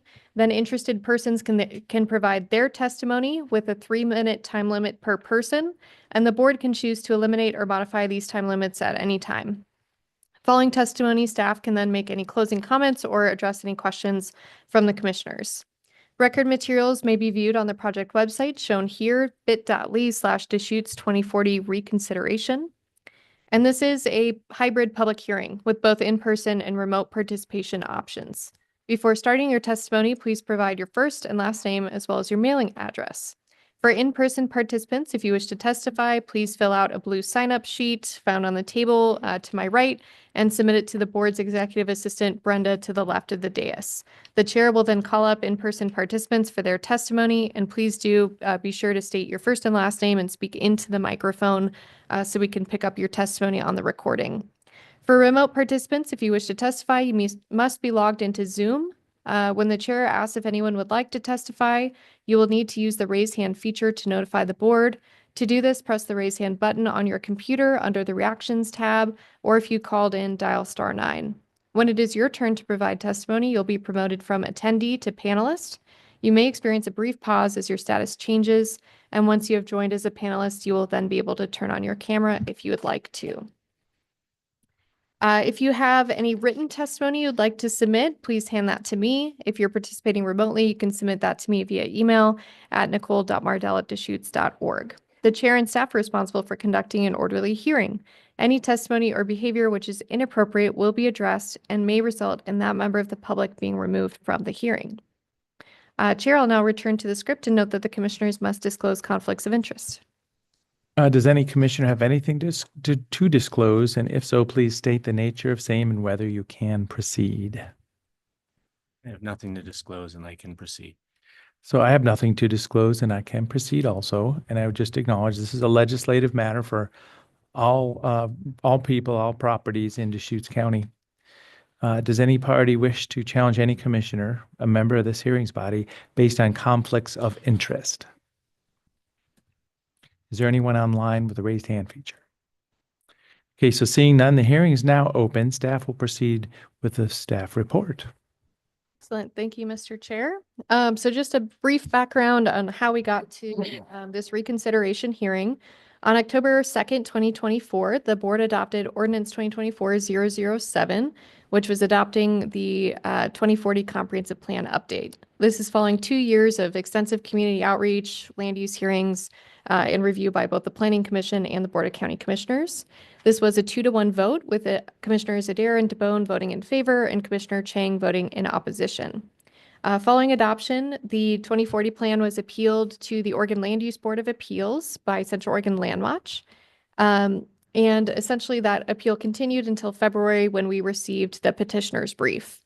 So this was the brief submitted by Central Oregon Land Watch that essentially outlined their concerns with approval of the 2040 plan.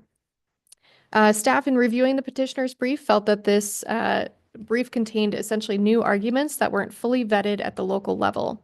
LUBA, the Land Use Board of Appeals, allows for parties to essentially pause the appeal process to allow for additional testimony at the local level if issues submitted in the petitioner's brief weren't necessarily fully vetted.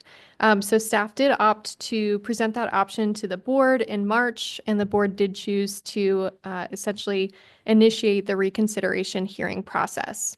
We received our order from LUBA confirming this approach also in March.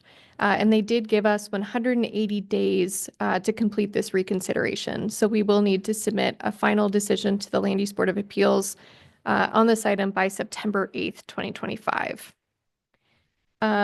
Let's see here. So as I mentioned, this is a limited de novo hearing. So we are really focused on only the items in the petitioner's brief. This isn't necessarily an opportunity to rediscuss the entirety of the comprehensive plan. So we wanted to give just a very brief presentation in coordination with our legal counsel department on some of the key points from that petitioner's brief. So the first item that was raised in that brief is concern about how the comprehensive plan was adopted. So the adopting ordinance 2024-007 was described as repealing and replacing the 2011 comprehensive plan.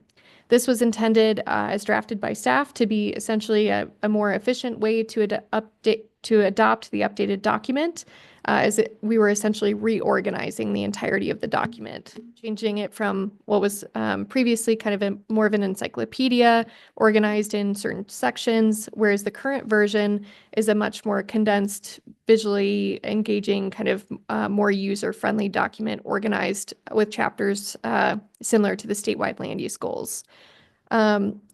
The Central Oregon Land Watch kind of discussion on this point is noting that from their perspective, this language essentially has legal consequences. So by repealing the old comprehensive plan, then essentially every single policy, whether it was carried over unchanged or if it was new, needed to be re-justified under statewide planning goals. The county's position in reviewing this, again, was that that was not necessarily our intent in the way that we adopted the document. There are quite a few acknowledged comprehensive plan goals and policies that were simply carried over from our previous plan.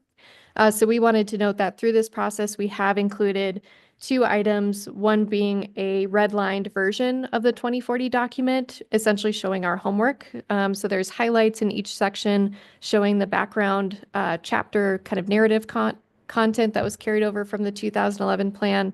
And then we also showed for goals and policies specific redline strikeout items to show kind of, again, explicitly which items were carried over from the 2011 plan and which items are new. We also included a comparison table of several of the policies that were mentioned by Central Oregon Land Watch, just to note the 2011 language and the 2040 comp plan language in an easy to read format. So we're hoping that this does address kind of this concern and that the new ordinance that's adopted will make it clear that this was intended to amend the comprehensive plan rather than essentially replace it. The second item relates to Goal 14 compliance. So this is in regard to some specific policies in our 2040 plan. Wanted to note that goals 9.2 and 9.3 relating to our rural industrial and rural commercial zones, those are new. The previous comprehensive plan did not have goals for that section. So this is seen as essentially best practice in comprehensive plan writing, is having goals and policies underneath those goals. So we did add some new goals essentially to summarize some of the pre-existing policies that we had carried over. Other than that, the remaining goals that were mentioned by Land Watch in their brief are all carried over essentially verbatim from our previous plan, or had minor changes for readability, which could potentially be reverted by the board if you'd like to go back to the 2011 language. But the specific concern regarding these policies is that they could potentially, in Central Oregon Land Watch's perspective, allow unlimited conversion of resource-zoned properties to residential, industrial, or commercial uses, and that we should be demonstrating compliance with Goal 14, including site-specific or locational analysis as part of this process. We wanted to note, again, these are pre-existing policies that were essentially simply carried over. We haven't received concerns to date from the Land Use Board of Appeals or the Department of Land Conservation and Development on these policies. And also wanted to note that individual applications are still required to address Oregon Revised Statute, Oregon Administrative Rule, and statewide land use goals during their application processes. So that review of concern regarding urban uses on rural land could be reviewed during site-specific development processes. The last item relates to the intersection between the 2040 plan and our county code. So I wanted to note that Landwatch kind of points to a specific section in the Deschutes County Code for uses in the MUA 10 and R10 zone. These relate to cluster and planned developments. These are existing and acknowledged zoning regulations that have been in effect since 1992. But Landwatch had concern that these could potentially allow urban levels of development through the requirements for those sections, which essentially they don't have necessarily a minimum lot size, but rather density requirements. So we wanted to note, again, that we haven't received any concern from the Land Use Board of Appeals or Department of Land Conservation Development to date on this section of code, and we aren't proposing to amend the code as part of this process. We again believe that the existing code is previously in existence and remaining unchanged. With that, wanted to note public comments. We've received, as of 8 a.m. this morning, 49 public comments. I saw during just the last item and this item, I've received several more in my inbox. But the majority of comments that I've been able to read since 8 a.m. this morning expressed concern regarding Goal 14 and conversion in farm and forest lands, a desire to limit rezoning of farm and forest land in Deschutes County, and a desire to accommodate new residential and industrial growth in urban growth boundaries. And with that, I wanted to open it up to the board. My slides will move forward. I think there we go. So your options to move forward is, as you mentioned, Commissioner Adair is not here today. She did say that she'd be able to review the meeting video and read all the testimony in the record. So we would, as staff, recommend that you continue the hearing to a date and time certain, or close the hearing and leave the written record open to a date certain. You could also potentially close the hearing and set a date for deliberations. But as I mentioned, I'm continuing to get some emails into my inbox. So we would recommend at least a written record period be left open. Chair, it appears the 50th comment just arrived a few moments ago. So Nicole, I've just forwarded that to you as well. Thank you. Emails are coming in. And with that, I welcome any questions and wanted to note that I also have Will Groves, our planning manager here, and Stephanie Marshall, our senior assistant legal counsel as well. Any thoughts or questions? Nicole, could you just go back to that slide about the summary of public comment? I just didn't get what I wanted written down. Or which item? The one that about the 49 comments. Oh, I apologize. There you go. Thank you. So, yeah, a little reminder for myself here running this. So Central Oregon Land Watch is has started this process. We're calling it our reconsideration during this public hearing. Are there any? Is this 3-minute testimony from everyone, or? I mean, yeah, just help me with that.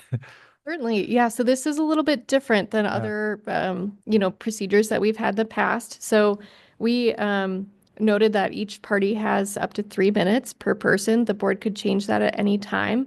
In other processes, let's say that this were an appeal, a local appeal, the appellant might have, let's say, I think we've done up 10 to 15 or 20 minutes. So the board could choose to give that to Central Oregon Land Watch to explain their petitioner's brief more in depth. But because we didn't have necessarily, a specific appellant who paid a fee or anything as part of this process, we initially just had a 3-minute time limit per person. Yeah, thanks for talking that through, because that's exactly what I was thinking here. So, well, and as I say, we can get engaged with anybody providing testimony. The 3-minute testimony countdown. It's just for the intention of when we just have to roll through them, and we really need to put structure to this. So I'll call up Rory Isbell to start with. Let's start with that 3 minutes, and you may be prepared for that. And then, as I say, if a commissioner wants to engage, we can go from there. So please join us. And we have a couple other requests to speak following. And if anybody else would like to speak on the matter, please join us.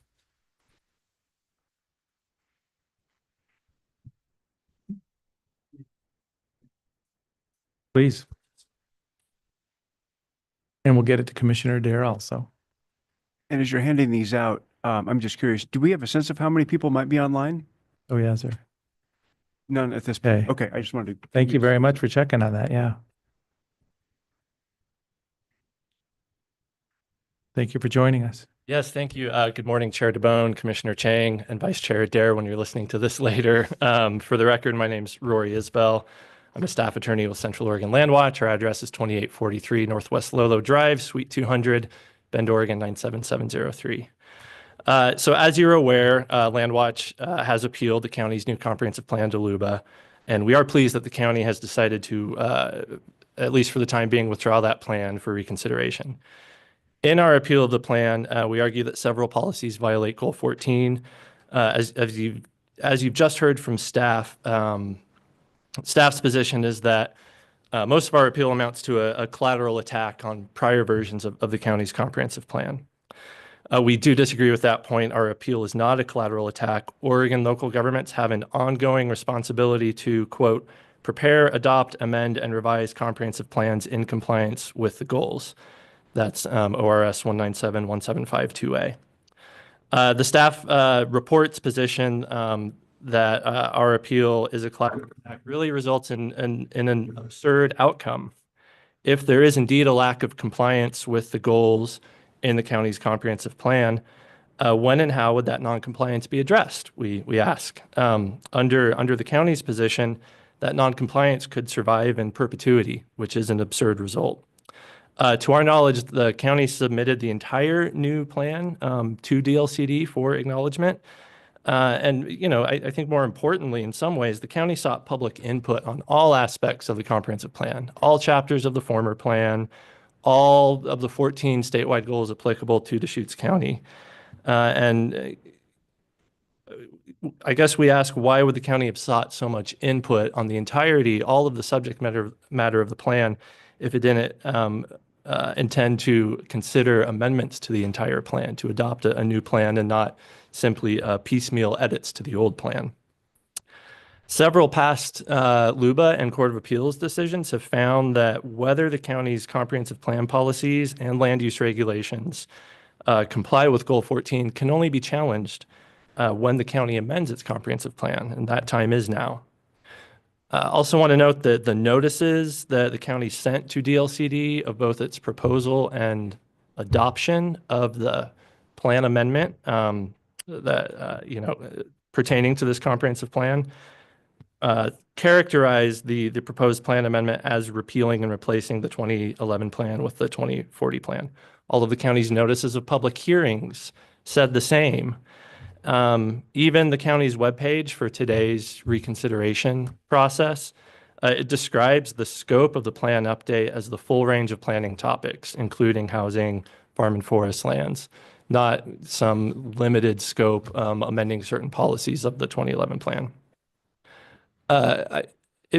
I see I'm at the end of my time. I guess I will ask now if I can I'll have get 1 or 2 engaged. more minutes. So, this is the comprehensive plan. It's open for reconsideration. We're trying to be businesslike in narrowing the path about what we're going to talk about, but it is the comp plan, the big picture here. So, you're looking for the technicalities, but the specific topic is the definition of Goal 14 urbanization. And I think of, urbanization as 4,000 square foot lots stacked with a big house at the edge of a growing city. And you're trying to make that the definition of 2 and 5 and 10 acre lots in the rural and calling that urbanization. So as I say, first thing is procedurally, we're trying to get down to the specific topics that we're, being appealed on. And you're looking for other procedural reasons to question maybe the process, I guess. So Right. Yes, and I would like to hear, you know, Rory spent a decent chunk of his 3 minutes talking about just the first issue under reconsideration here. I would like to hear Central Oregon Land Watch's thoughts, arguments about the other two. What's to say? So yeah, That's- let's That's my go. Yeah. question. Thank you. Yeah, and I'd be happy to do that. It sounds like I'm being granted a little more time. So Engaged by the board. Please proceed. Great. Thank you, Chair DeBone. I guess I'd first, I just want to note that we felt it important to address the collateral attack arguments because that was new information that we saw in the staff report for today's hearing a week ago. But moving on to the merits, it seems like that's what you're both curious about today. As you know, our petition for review, our full legal brief, is part of the record for today's reconsideration.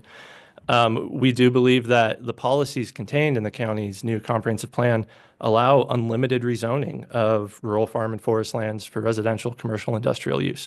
We do believe that violates Goal 14. There's no limits or sideboards contained in the plan that we think would be needed for the plan to comply with Goal 14. This commission knows there has been an increasing trend over the last decade or so of these rezonings of farm and forest land for residential and industrial uses. We think that Goal 14 imposes a limit on that type of serial plan amendment and accommodating new population and employment growth outside of cities. The purpose of Goal 14 is to accommodate those uses, residential and industrial or commercial uses, inside urban growth boundaries. Goal 14 has a locational aspect to it. So in a lot of the case law that's been developed around Goal 14 over the years, those cases require local governments and counties specifically to look at where a property is located, where in relation to an urban growth boundary, where urban services would be pulled out of an urban growth boundary to serve that rural property, things like school districts, police departments, fire departments, even commercial services that residents of those areas outside of urban growth boundaries would be driving in and using those urban services every day. We don't believe the county's comprehensive plan accounts for those requirements of Goal 14. This really gets into the weeds, but the county's rural residential and multiple use agricultural zones were developed back in 1979 when the county wrote its first comprehensive plan, and it created those zones to apply to exception areas. So those are areas of the rural county that were previously built or irrevocably committed to non-resource use, so to mostly rural residential use. So the county took exceptions to the goals and applied those zones to those areas back in 1979 in the first county comprehensive plan. We argue in our brief on the current plan update that those zones are intended only to apply to those exception areas. And there's an administrative rule that governs zoning for exception areas, and it talks about how you cannot extend the uses in exception areas to new lands without taking a new goal exception. Similarly, we heard from staff that those zones applying to exception areas, they do allow cluster developments and plan developments. Aspects of the county's zoning code for those zones allow smaller minimum lot sizes than the otherwise applicable minimum lot size of 10 acre to those zones. And they allow for plan developments, no minimum lot size. That, I think this specifically answers part of your question, Chair DeBone. That's an urbanization of rural land that we believe violates Goal 14. And it's also our position that the only time to raise that concern is when the county is amending its comprehensive plan, which the county embarked to do roughly 2 years ago, leading us to today. Those are kind of the main points on the merits of why we believe that the plan fails to comply with Goal 14. So for a cluster development, it doesn't have a minimum lot size. The idea is to have open space for the values of that open space. And it previously had been, kind of the negotiated development path to make a few housing opportunities for a large open space. That doesn't sound like a city to me. So I don't know, how much we're going to debate here today, but I'm just Yeah. That's correct. The cluster and plan developments do Open require space. designation of open space. We've seen some of these rezoning applications adjacent to an urban growth boundary.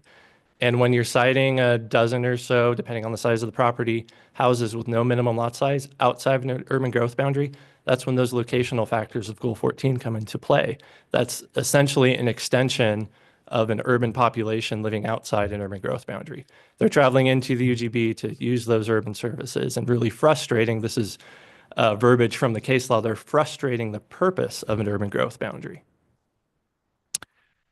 Yeah, I guess, so for me, it's private property rights with the development opportunities for those private property owners at the edge of a city, knowing that if they do a cluster, they're going to put some density where the open space could be converted to urbanizable at some point.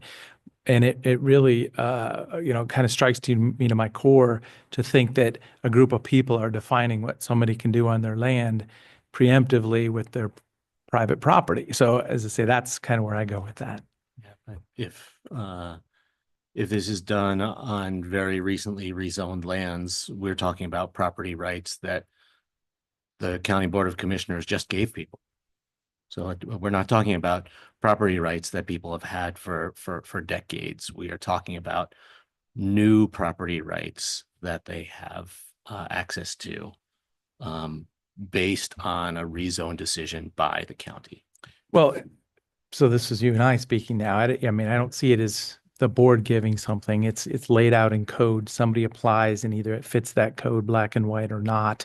And I do, as I say, the other thing I see is defining new case law. And you mentioned the case law is, these are state land use system. Maybe the legislature could change the rules someday, but having this path that gets narrower and narrower over time because of case law doesn't represent private rights, or it's limiting private rights over time, I guess. So, but just that's kind of where I'm coming from. Anyone who's been watching the pattern of rezone applications and the pattern of approvals of rezone applications would probably draw a different conclusion that the pathway for granting new people new property rights through rezones has gotten wider and wider in the last 5 years. Well, it's been exercised more and more with the same set of rules. I mean, and this is the difference in the view. The legal rabbit trail for rezoning lands has been perfected by certain attorneys. I wanted to use more colorful language, but I'll just say by certain attorneys who do a lot of work here in Deschutes County, some of whom don't even live here in Deschutes County. And one of the observations I've made is that was the Stevens tract started by the Department of State Lands at the edge of town. It was rezoned from resource land to rural residential exception area for the purpose of urban growth expansion. And that path was laid out by the state. And then private parties followed it. So, I mean, this is getting to it, hopefully, because this is the discussion of the day. There were rezones being done in Deschutes County long before the Stevens tract. And you will have noted that in this history of rezone applications that we faced, when there are rezone applications right on the edge of the urban growth boundary, with property owners expressing the intent to facilitate annexation into the urban growth boundary to allow urban development, I'm generally supportive. Right? It's the rezone applications out in the middle of nowhere in the county that chop up open space, chop up potential dry land grazing land, chop up our rural communities, essentially, that I express concerns about. And I would ask a question. As these applications come to us, So this is a conversation between us now, which is fine. As these applications come to us, I mean, you're making all kinds of assertions and making all kinds of arguments already. So, we'll go there. As these applications come to us, do you consider them on a case-by-case basis based on the merits of the application? Yeah, that's exactly what I do. Yeah. An application, it's a piece of paper, black and white, property, request for rezoning, because that's what we see here. Recommendation from a hearings officer has generally been, this fits the application process with the code as it's written. Mhm. So you consider them on a case-by-case basis without some kind of overarching look at what the cumulative effects of this rezoned and this rezoned and this rezoned and this rezoned have on the county over time. You're looking at them on a case-by-case basis. Well, do we have anything in our planning processes that require or look at cumulative effects of multiple rezones over time? We don't. but so you're saying that I'm saying that the argument that I'm saying that the argument being made that unlimited rezoning may violate Goal 14 is valid. But as we Because voted have differently in a no- lot of these. We have no structure, process, method in place to look at the impacts, the effects of rezones in a cumulative way. We just look at them one by one by one, essentially allowing unlimited rezones, which can have massive impacts on the rural landscape over time, piece by piece. So as I say, we take an oath of office to follow the laws and the rules of the state of Oregon, the United States of America, and implement the codes for Deschutes County residents. And if it's a black and white hearings officer approval because the application fits the criteria, how can you come to a different conclusion? So I'm just saying that's where I'm at. And the statewide land use system is one size fits all, the whole state of Oregon. Since 1979, Deschutes County's been like, oh, wait a minute, people like these rural residential lots. We already did this lotting pattern from the 50s, 60s, and 70s. Let's try to comply. Let's comply with the state land use system. But the development pressure has always been there too. So, yeah, We take an oath of office to try to comply with the law. Goal 14 is part of the law, and we're being asked right now whether unlimited rezoning violates that portion of state law.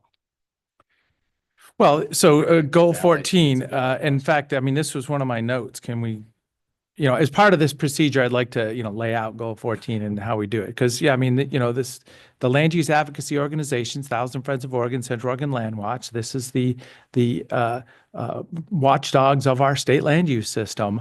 But as I say, it's the balance of private property rights over time. And, 50 years into it, I think we may have we're bumping up against, sides on this. And it may be time to open the book up because remember, I've always said, if we want open space, let's have an open space designation. Let's call it open space. Let's reduce the taxes. Let's reduce the private property rights.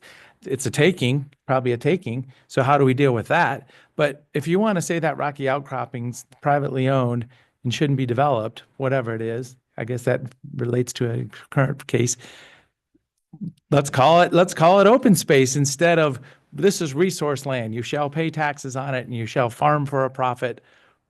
And if you ask for something else, you're going to be hit hard. So as I say, we're hitting the nerves here today, aren't we? The thing about resource zoning is that we provide the most generous tax relief to resource zoned lands that are being used for resource purposes.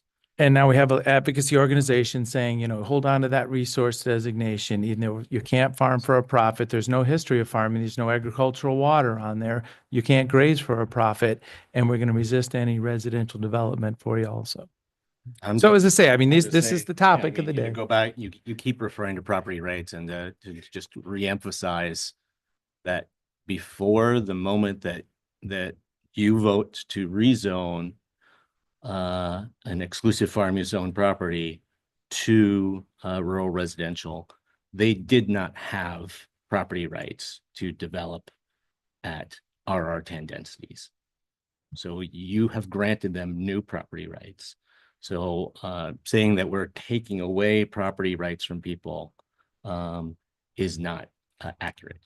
Well, but that's a point of view, as I say, No, that's holding not on the to. point of view. That's law. You know, if you are on it. Well, remember, we don't have a lot of common ground on If this. you So, are I mean, on there's different exclusive- ways to say it. Well, you know, there's opinions and then there's facts. Facts say that exclusive farm use zone land allows one dwelling per area. When you rezone that land, you have granted people rights to have a much larger number of dwellings per unit area. So that is a fact that by doing a rezone, you are granting people new property rights. And so saying that trying to take people's property rights away is inaccurate. Okay. Thank you very much, Roy, for joining us. Thank you both. This is our. Thank you for the discussion. I guess just one final comment as I listen to the great conversation back and forth between the two commissioners is that, you know, this discussion of Goal 14 related issues, it emphasizes to me why it's so important to address these during a comprehensive plan update, because during an individual rezone application, we are bound by the existing criteria included in the comprehensive plan, the zoning code, and state law. And LUBA and the courts have told us that if there's a problem with how those local criteria are, being used as we look at individual rezone applications, the time to think about it is when a county updates its comprehensive plan. That sort of hopefully explains why we have filed this appeal and why we're having this conversation today. So thank you both very much. Thank you for joining us. So I'm going to go through 4 other requests to speak here. So Mr. Joe Craig, and then following will be Mary Powell.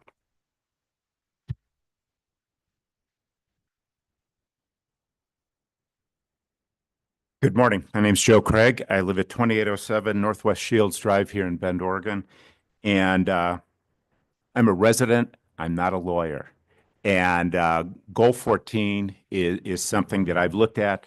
The definition of Goal 14 urbanization to provide for an orderly and efficient transition from rural to urban land use to accommodate urban population and urban employment inside the urban growth boundaries to ensure efficient use of land and to provide livable communities. The residents of Oregon are blessed with Goal 14. I recently traveled back to Ohio, the state that I grew up in, and the effects of urban sprawl are just horrendous. Urban sprawl causes pressure on transportation, wildlife, the environment, and farmland. I agree with the concerns brought forward by Central Oregon Land Watch regarding the new Deschutes County Comprehensive Plan. I'm opposed to any comprehensive plan policies that allow for spot zoning. You've referred to it as different things. I'm a layman, I call it spot zoning, of rural farmland and forest land that violate Goal 14. Spot zoning of farm and forest land is bad because of the impact on groundwater, wildlife habitat, wildfire risk, and it leads to increased farmland prices. I thank you for scheduling this hearing and reconsidering spot zoning. I trust that you will make the necessary changes requested by Central Oregon Land Watch and voiced by members of the community over the past few years. Thank you. Mr. Craig, question, how long have you lived here, sir? I have lived in the state of Oregon since 2009. I've lived in Bend since 2016. And Goal 14 talks about, urbanization and organized development of a city and its urban growth expansion. And as I say, you say you're not a lawyer, but we're talking about properties, 3,055 square miles, big county. We've got about 21% privately owned. We've got cities. City of Bend was 35 square miles years ago is the number I heard. It's probably bigger now. City of Lapine is 7 square miles. And I just feel like it's the wrong tool. The values you're representing, I understand, but using urbanization for somebody's rezone in some far-flung part of the county, would you conclude that that's, I mean, it's a tool, but maybe not. So I get back to 1973. You look at those words, you think, well, what is the group of people proud to be Oregonians talking about a land use plan? Why would they put goal 14 in? Probably to say, how about when we have a city, let's make sure there's a plan for it to grow. And now we're trying to use that tool to say somebody somewhere can't do something. Yep. Does that, I'm Somebody- just trying to get a conversation started here. Yeah, somebody outside of the current urban growth boundary. And I understand you say they're a private landowner, they should have rights. If it's zoned for farmland, okay, it's been zoned for farmland for how many years? Decades, I would assume. And Late 70s probably, yeah. yeah, to change that to something that could be cluster housing, a development of some sort, when it's outside the urban growth boundary, I don't think that's fair. No, I don't think that's good. It's not good for the community. It's, you know, the structure isn't there. That's why the urban growth boundary grows as the city itself grows. So another couple of, as I say, today's going to be a wild one, it looks like, but Yeah. you can put a seed in the ground on the west side of the mountains and it'll grow into a plant and profit is made in money for farming. I'm talking about the west side of the Cascade Mountains. Right, I We understand. come on the east side of the mountains and we have agricultural water diversions that put some ag water on top of some properties here. Back in the mid 70s, after 1973, everybody got together and said, well, we're going to rezone. We're going to zone for the first time all land in Oregon. I'm sure it was very exciting meetings. Everybody got together, talked about the big picture. Well, where's the forest land? Where's the farmland? Where's the, exception area? Because it's already been parcelized. I think of Southern Deschutes County, about 12,000 parcels. But at some point there was a catch-all. Okay, well, we didn't agree on everything. We can't seem to close this 100% up. How about when in doubt, we just call the last little bit resource land, farm or forest, and we'll get back to it someday. State of Oregon tried to do the big look years ago. Let's get back to that land that we just threw into the resource category and we didn't quite figure out what we were going to do. And now we're here today. So you're saying resource land, farmland, never Farm been and farmed. forest. Yeah, but what if you have property that's never been farmed for a profit? Resource land, never been farmed for a profit. There's a whole lot of farmers in the state of Oregon who've never made much of a profit Yeah, on farming.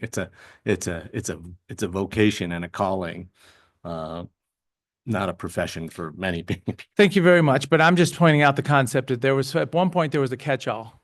So we're holding on to this EFU zone like it's the golden whatever. But some of it was just the catch-all designation, and it was intended on getting back to it someday. As I say, this is what information I pick up over the years, and the belief system is, as an elected official representing you, I'm not trying to challenge you as a person. I'm just saying this is the big picture. it is a big picture, and any land that you look at for spot zoning outside the city, it needs to follow the state guidelines, obviously. And I think the comprehensive plan has to be looked at very carefully to make sure that it aligns with what the state goal 14 is. Yeah. Well, as I say, and that's how I started here. So goal 14 is you take an urban growth boundary and say, how are we going to organize, grow that in an organized fashion? So you take a circle and you make it bigger. But now I think maybe one of the assumptions I could make here, and as I say, this is where it gets into lawyer talk, is, we're using that goal 14 for that spot zoning because there's motivation. Let's not let it look like parcelized properties all across Oregon. But maybe it's the wrong tool for that. But as I say, this is our public hearing on the matter. Thank you for joining. Thank you. Since this is, being turned into an opportunity to, I'm not going to call it, being turned into an opportunity to make your big picture arguments about these policy choices versus just giving people who've come to give public comment an opportunity to say their piece. I'll just respond a little bit by saying, it's really important to understand how the entirety of our state land use planning system protects farmers. If if any piece of land on the landscape is vulnerable to being rezoned out of EFU, it drives up the cost of EFU zoned land. And it makes it impossible for beginning farmers, new farmers, to access land to practice that craft and trade. I see it on a regular basis in our community. I talk to young farmers who are trying to get started doing things in our community, and they are very challenged to find places to farm. And I think you could make a very well substantiated argument that when we do these rezones out in the far rural, they are driving up the price of not just that property. You know, that's clearly the intention behind a lot of property owners who are pursuing these rezone applications, but they are driving up the price of the land all around those rezone properties, all around that rezone property, making it again harder for farmers to farm. And, you know, to tie that to the bigger discussion, the bigger philosophical discussion we're having here, killing farmers, killing farmland does lead to urbanization. It's almost like a self-fulfilling prophecy, right? Oh, you can't farm here, so we better rezone this, so the land will become much more expensive. So no beginning farmer could ever afford to start farming here. So gosh, we can't use this land for anything else, so we better rezone it, and just goes around in a cycle. So that is You're real one of the focused ways- on me here. I mean, an applicant makes an application. The state land use system is a well-defined thing. We have a history of people applying for rezones and pretty black and white of the code of how to get to an approval or not. Hearings officers giving us approvals. So you're critiquing me directly here, but I'm just, Yeah, you're taking your big arguments you're trying to make out on people who are giving public comment. So the only person who's here to keep you in check is me, right? I could do this in super awkward, procedurally more appropriate ways. Like I could have asked Mr. Craig about whether he knows farmers or rural landowners out in the county, whether he's seen the effects of rezones around their properties on property values. But you were basically making your big arguments using the people who are here to give public comment, not giving them the respect that they're due. So I'm just going to cut that part out of it and go directly to you're not talking to these public commenters. You are making you're framing your arguments for why you're going to vote against reconsideration of this comp plan while people are giving public comment. So I'm going to do the same too. as you see, this is a good hot topic for the day here. Mary, thank you very much for joining us. Thank you. Please proceed. Okay. Chair DeBonne, Commissioner Chang, and Dare, and Mr. Lilac. I'm Mary Powell with the Deschutes County League of Women Voters. I live at 20607 Coventry Circle, Bend, Oregon, 97702. My phone number is 541-389-5693. And off the record right now, the League of Women Voters Don't been say off the record. We're in a public meeting. We're all recorded. So well, not part of my testimony I see. is Not the- the women voters today. the League of Women Voters of Deschutes County was a big supporter of the comprehensive plan. The League of Women Voters of Deschutes County believes that the state should have the prime responsibility for establishing statewide planning goals and for supervising and coordinating comprehensive plans with participation by the citizens. One principle of good governance is consideration of the interdependence of land use, transportation, and environmental quality in all comprehensive plans. In 2023, we testified in support of the draft 2040 Deschutes County Comprehensive Plan with suggestions for amendments, and I have attached those to the testimony I'm giving today. The revised 2040 County Comprehensive Plan, which we did not support, has been remanded to the county for violations of land use law and goals, in particular Goal 14. The plan allows unlimited rezoning of agriculture and forest lands for residential, commercial, and industrial uses without reference to community concerns or clear limitations protecting the impacts of said development on wildlife habitat, transportation, or water resources. We urge the Commission to consider the potential for ill-considered development inherent in this plan. Please readdress policies 9.2.1 through 9.3.15 to meet Goal 14 requirements in development of forest and agriculture lands. Well-defined expectations and limitations available to all will strengthen the plan, protect investors and landowners, and address the interests of the community. Thank you for this opportunity to comment. Thank you very much. You're welcome to make comments and ask questions.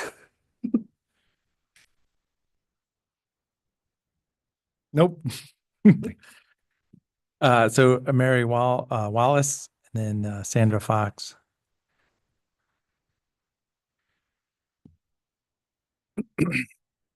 Hi, I'm Mary Wallace. My address is 20375 Marsh Road, Bend, Oregon, 97703. Phone number 541-588-0250. And thank you for allowing me to speak today, commissioners and county administrators. It's the first time I've ever done this, but I'm here today not with a written comment like so many wonderful people have spoken already, but just to let you know what it is to be a farmer. So I live in Tumalo. I live on 10 acres. I love my land. I am in Bend just like many of you, because stand up if any of you want to live in a Los Angeles sprawl area, Bay Area sprawl area, Portland sprawl, Seattle. No, we moved here. We live here. We want to continue to live here because of the community that is already here. It has urban growth boundaries that keep Bend a wonderful city. Sisters, Prineville, Redmond, they're all wonderful places to live. But they also are so much a part of what our farmland is. Our natural resources for the deer mule we have, the rivers. Everyone who lives here enjoys aspects of those lands. None of us, there is not a single person in this community that would want the farmlands to be converted to urban sprawl, to have spot development, as this gentleman said.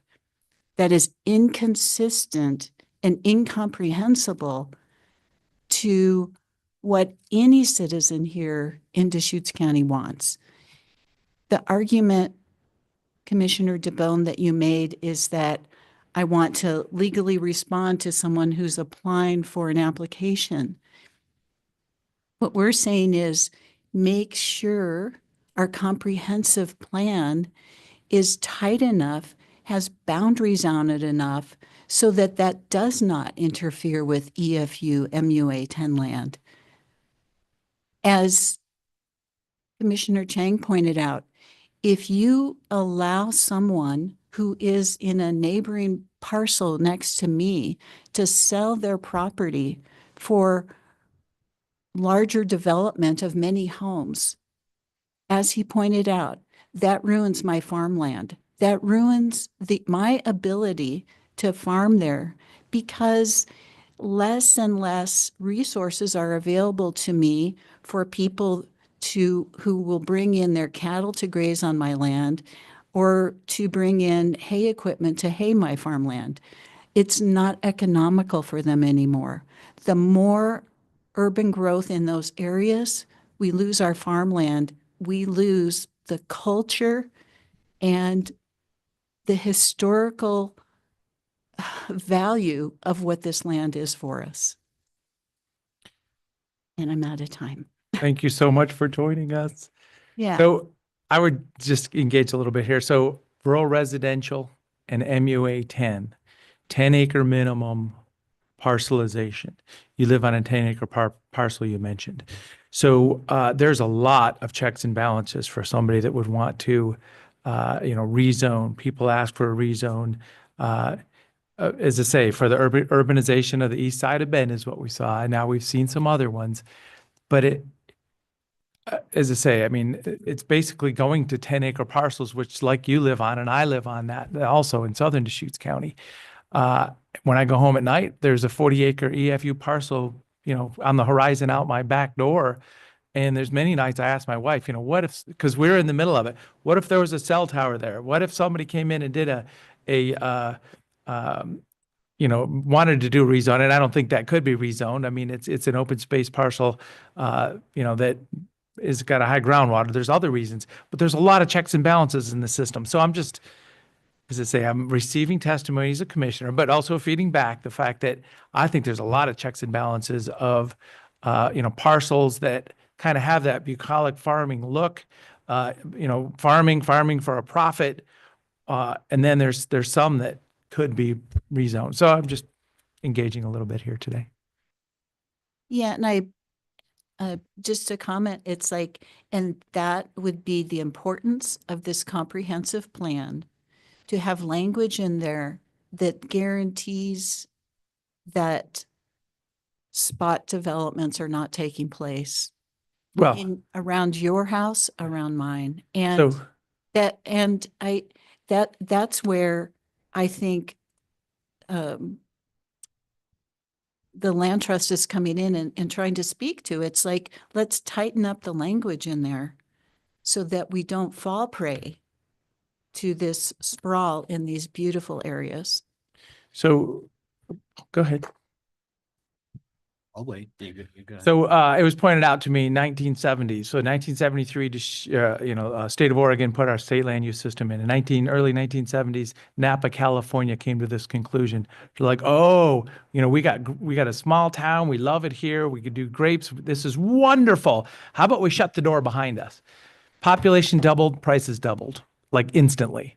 And I think that's what we're talking about here. That's why I'm so passionate about this. If we shut the door and we say, oh, nope, we're done. Nobody can do anything anymore other than, the urban growth expansions on the existing cities, the prices are going to double and people are going to panic because they want to be here at the last moment. Instead of managing growth naturally in a system that has a little opportunity out there, we're going to try to shut the door hard, and it's going to get real wild. And as I say, this is just an example that was mentioned to me. And I take that seriously and say there is another way to solve that, is that I would be very interested, and maybe some of you know, how many second homes are here in Bend versus primary residence. We've had an incredible expansion of second homeowners, especially on the west side. I'm sure many other areas.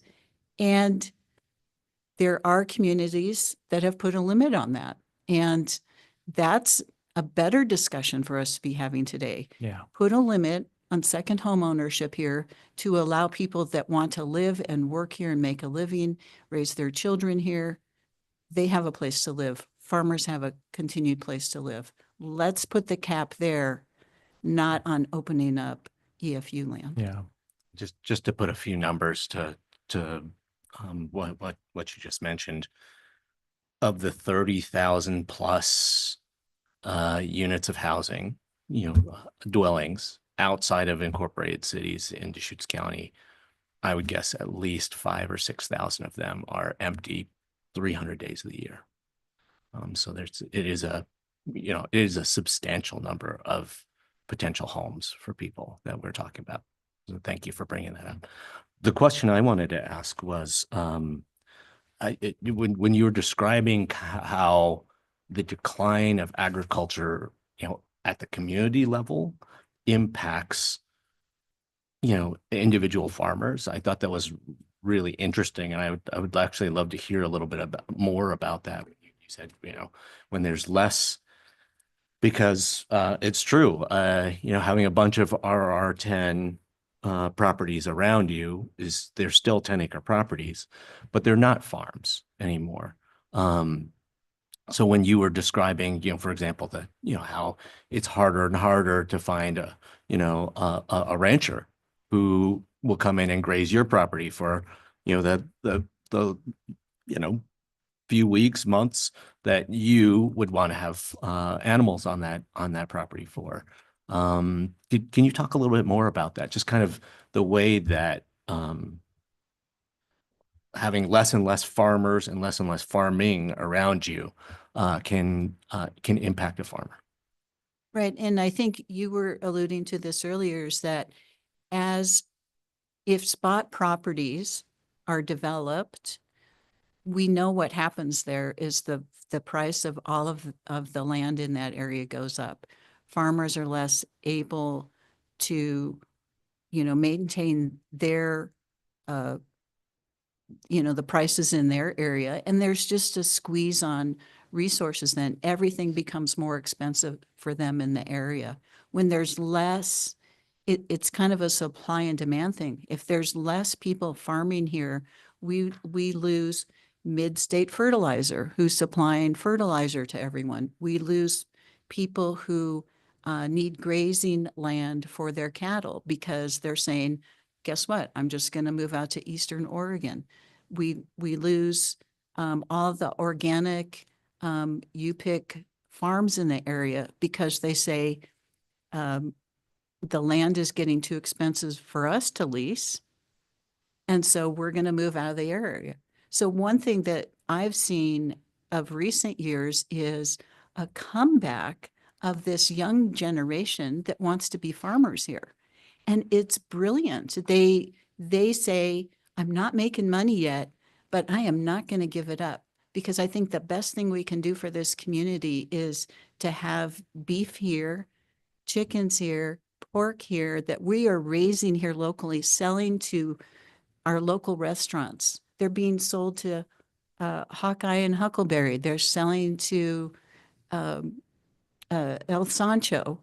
And that's community. When you go eat at El Sancho and you know that that beef came from the guy that just lives down the street from me, that's amazing.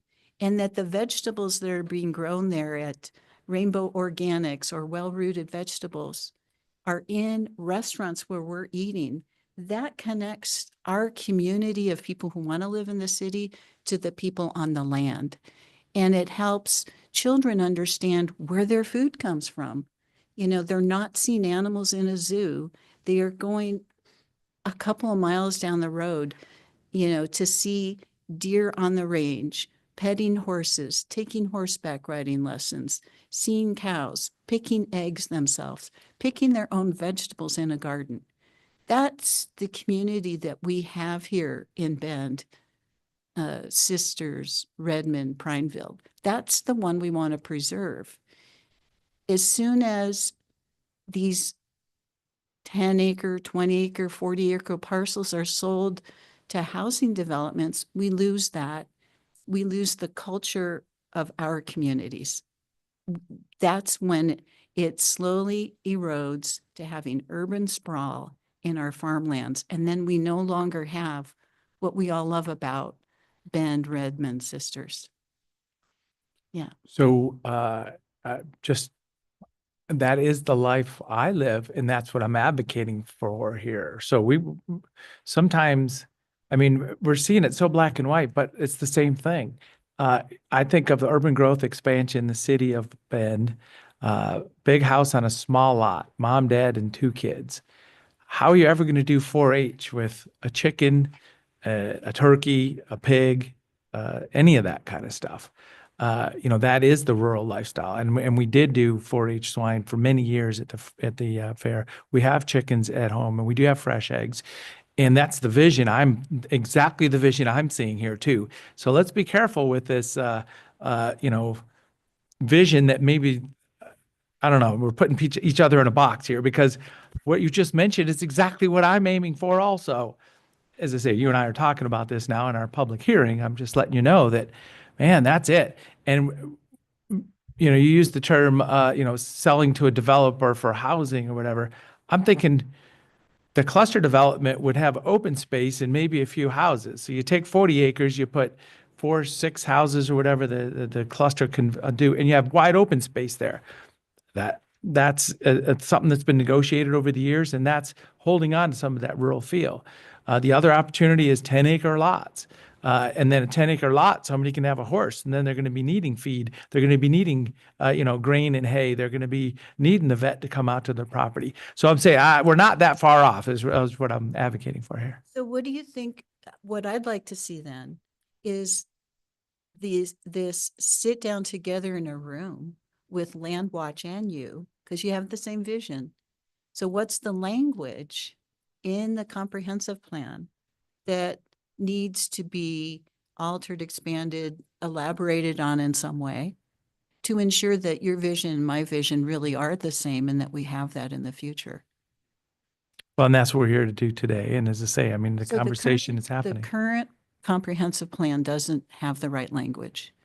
I'm asking Well, you to have the right language to help us preserve that.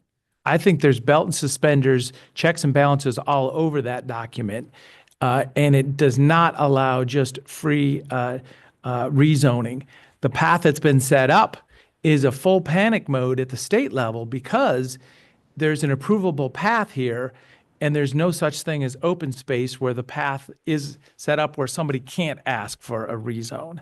Somebody could always ask for a rezone right now. So we're getting down to it by having these conversations today, though. Okay. Thank you. I mean, the way that the comp plan is set up, the way that our system is set up right now, we can, as you said, case by case basis, we can have rezone application after rezone application after rezone application. Well, I mean, that's what I think people are expressing concern about is unlimited rezone applications. And the pace is accelerated in the last couple of years. Okay. Yeah. Did one every couple of years for, a few decades. And now we're at 3, 4, 5 a year. Commissioner Damone, I just ask a question for you then. I don't know how the 50 people responded, but I bet it's more in opposed to the current comprehensive plan. At what point does the public comment really come into play to expand that language some to get at what we as the public want? This is our county. This is about us and what we want. And you're a representative to ensure that what we want is in the comprehensive plan. So, I mean, we can talk through that a little bit because everything's kind of a lightning strike issue these days. We just went through our diversity, equity, inclusion discussion here and filled the room, right? And when I leave this room, I go to the grocery store, I go to church, I go to the schools, I go to another community meeting, and I'm all over the town. People, they're like, "What are you talking about? I didn't know that was going on." So we're going down different paths right now.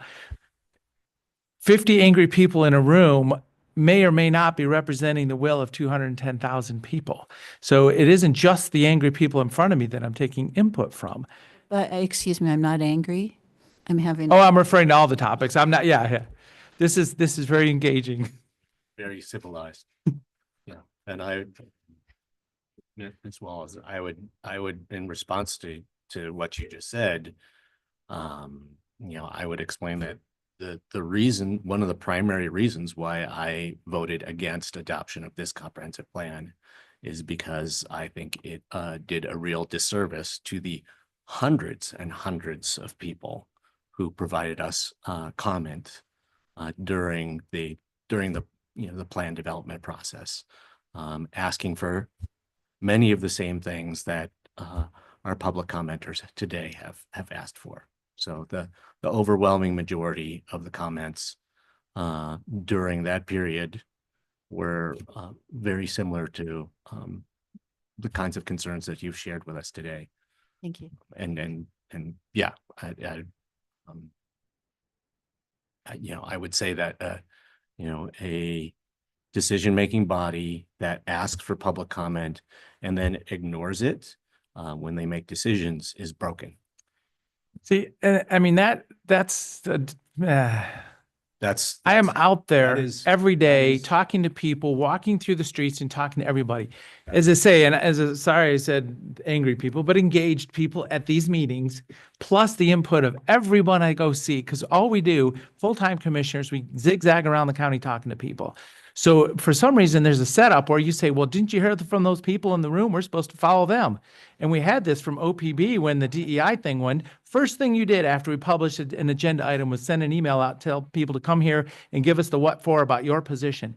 And then I go out and I talk to everybody. After you put something on the agenda kind of in secret after the agenda had already been posted. Yeah, the people deserve to know what the Board of Commissioners is going to be deciding on every week in a timely fashion, not having things snuck onto the agenda at the last minute after everyone who's interested and tracking has already seen the initial agenda. That is bad public process. So I told 3 or 4 people. They thought it was important enough to tell a bunch of other people. I told 3 or 4 people that was on the agenda. As I say, so to go back to this, but I talked to lots of people out in the community, which is our job. And our job was to respond to the official public comment that was provided for the comp plan process. And we did not do that. As I say, I asked anyone who wants to go back, go through all the written comments, go through the summaries of the concerns that were expressed, look at the numbers of people expressing certain concerns, would draw that conclusion. We had a comprehensive plan. What was it? Open house or feedback session in Sun River and wherever else we went. We went and listened to people, and I talked to people, at that public hearing and on the side, and my community, my neighbors, and people I know. So it isn't just the written record; it's the big picture. Is what is the value. The majority of the people who showed up to the in-person listening sessions were saying the same things. Well, so as I say, do you remember the listening session that we had in Sisters? Was very similar to the things that we've been hearing today. And there's motivation. There's motivation to shut the door behind us. That's kind of the big picture that I'm seeing. No, there's motivation to honor a state land use planning system that, unlike your Napa example, says that we are committed to preserving farm and forest land, and we are going to steer growth into urban growth boundary expansions, or urban growth boundaries, which are required to expand to maintain a 20-year supply of buildable land for their communities. That is the way we do it in Oregon. But as I say, we're going all the over. way we do it for 50 years. The other thing was, is this Goal 14 the right tool? I mean, it's like the little hook that's getting us to this discussion today, but I don't know. I would go back to 1973 about what were they trying to do with that goal. So thank you very much for joining us.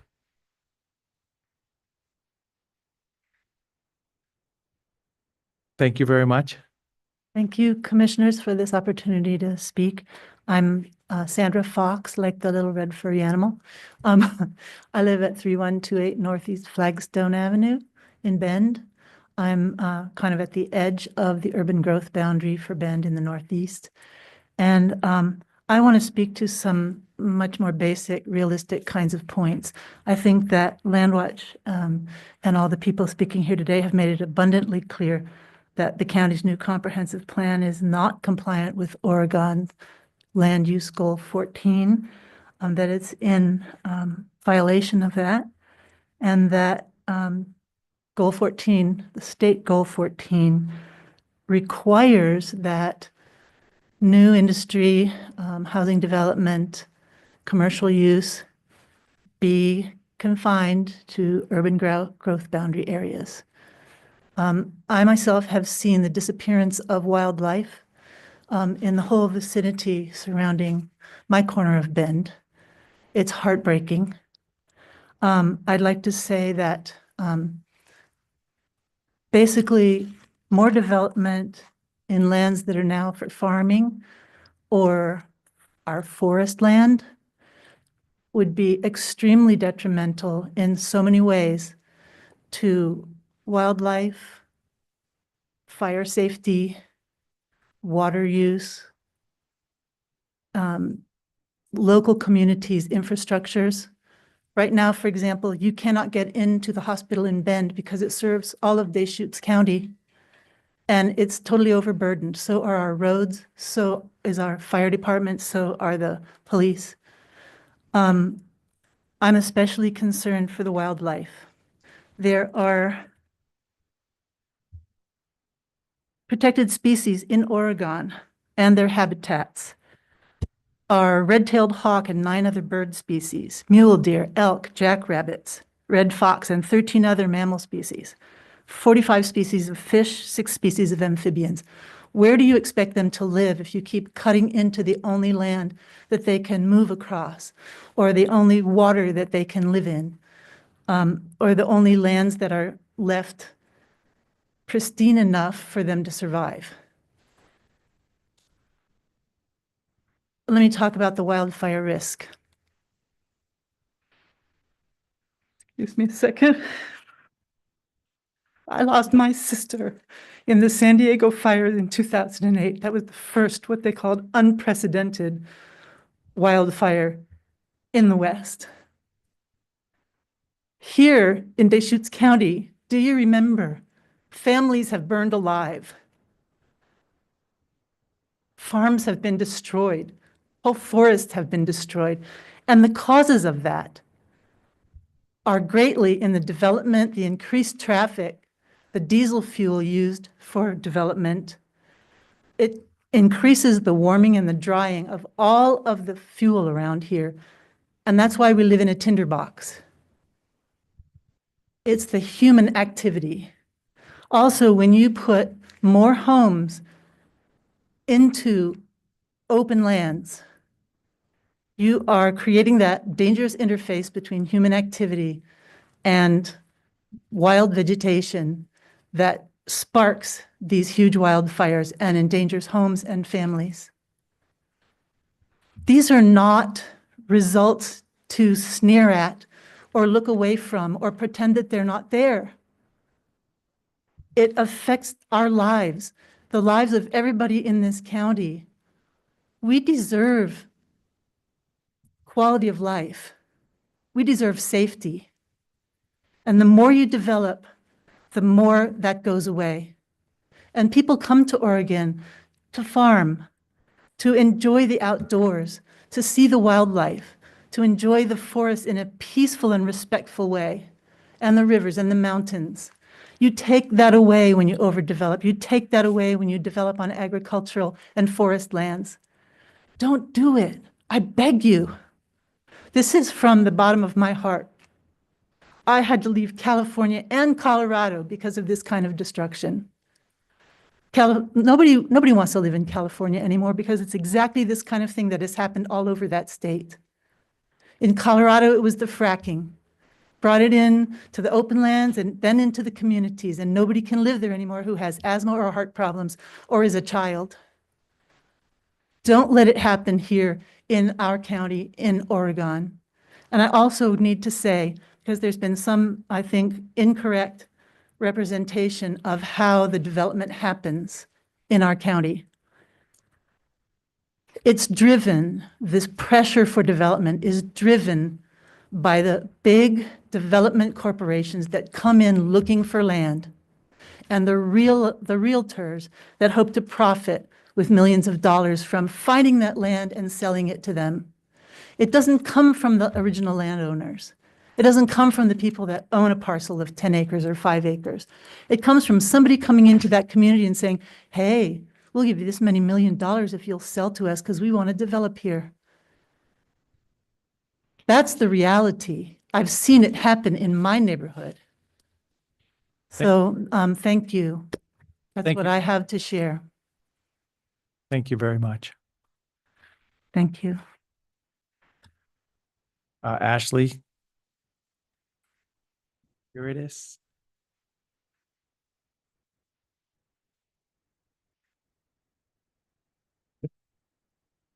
Good morning, Commissioners. Thanks for giving me the opportunity to provide additional testimony. I can't say I have much more to expound on than what everyone else has talked about.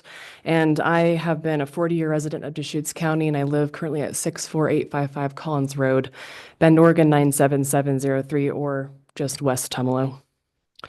I'm deeply concerned that the adopted policies, and hopefully this reconsideration can turn that over, but the adopted policies fall short to adequately protect Deschutes County's agricultural and forest lands.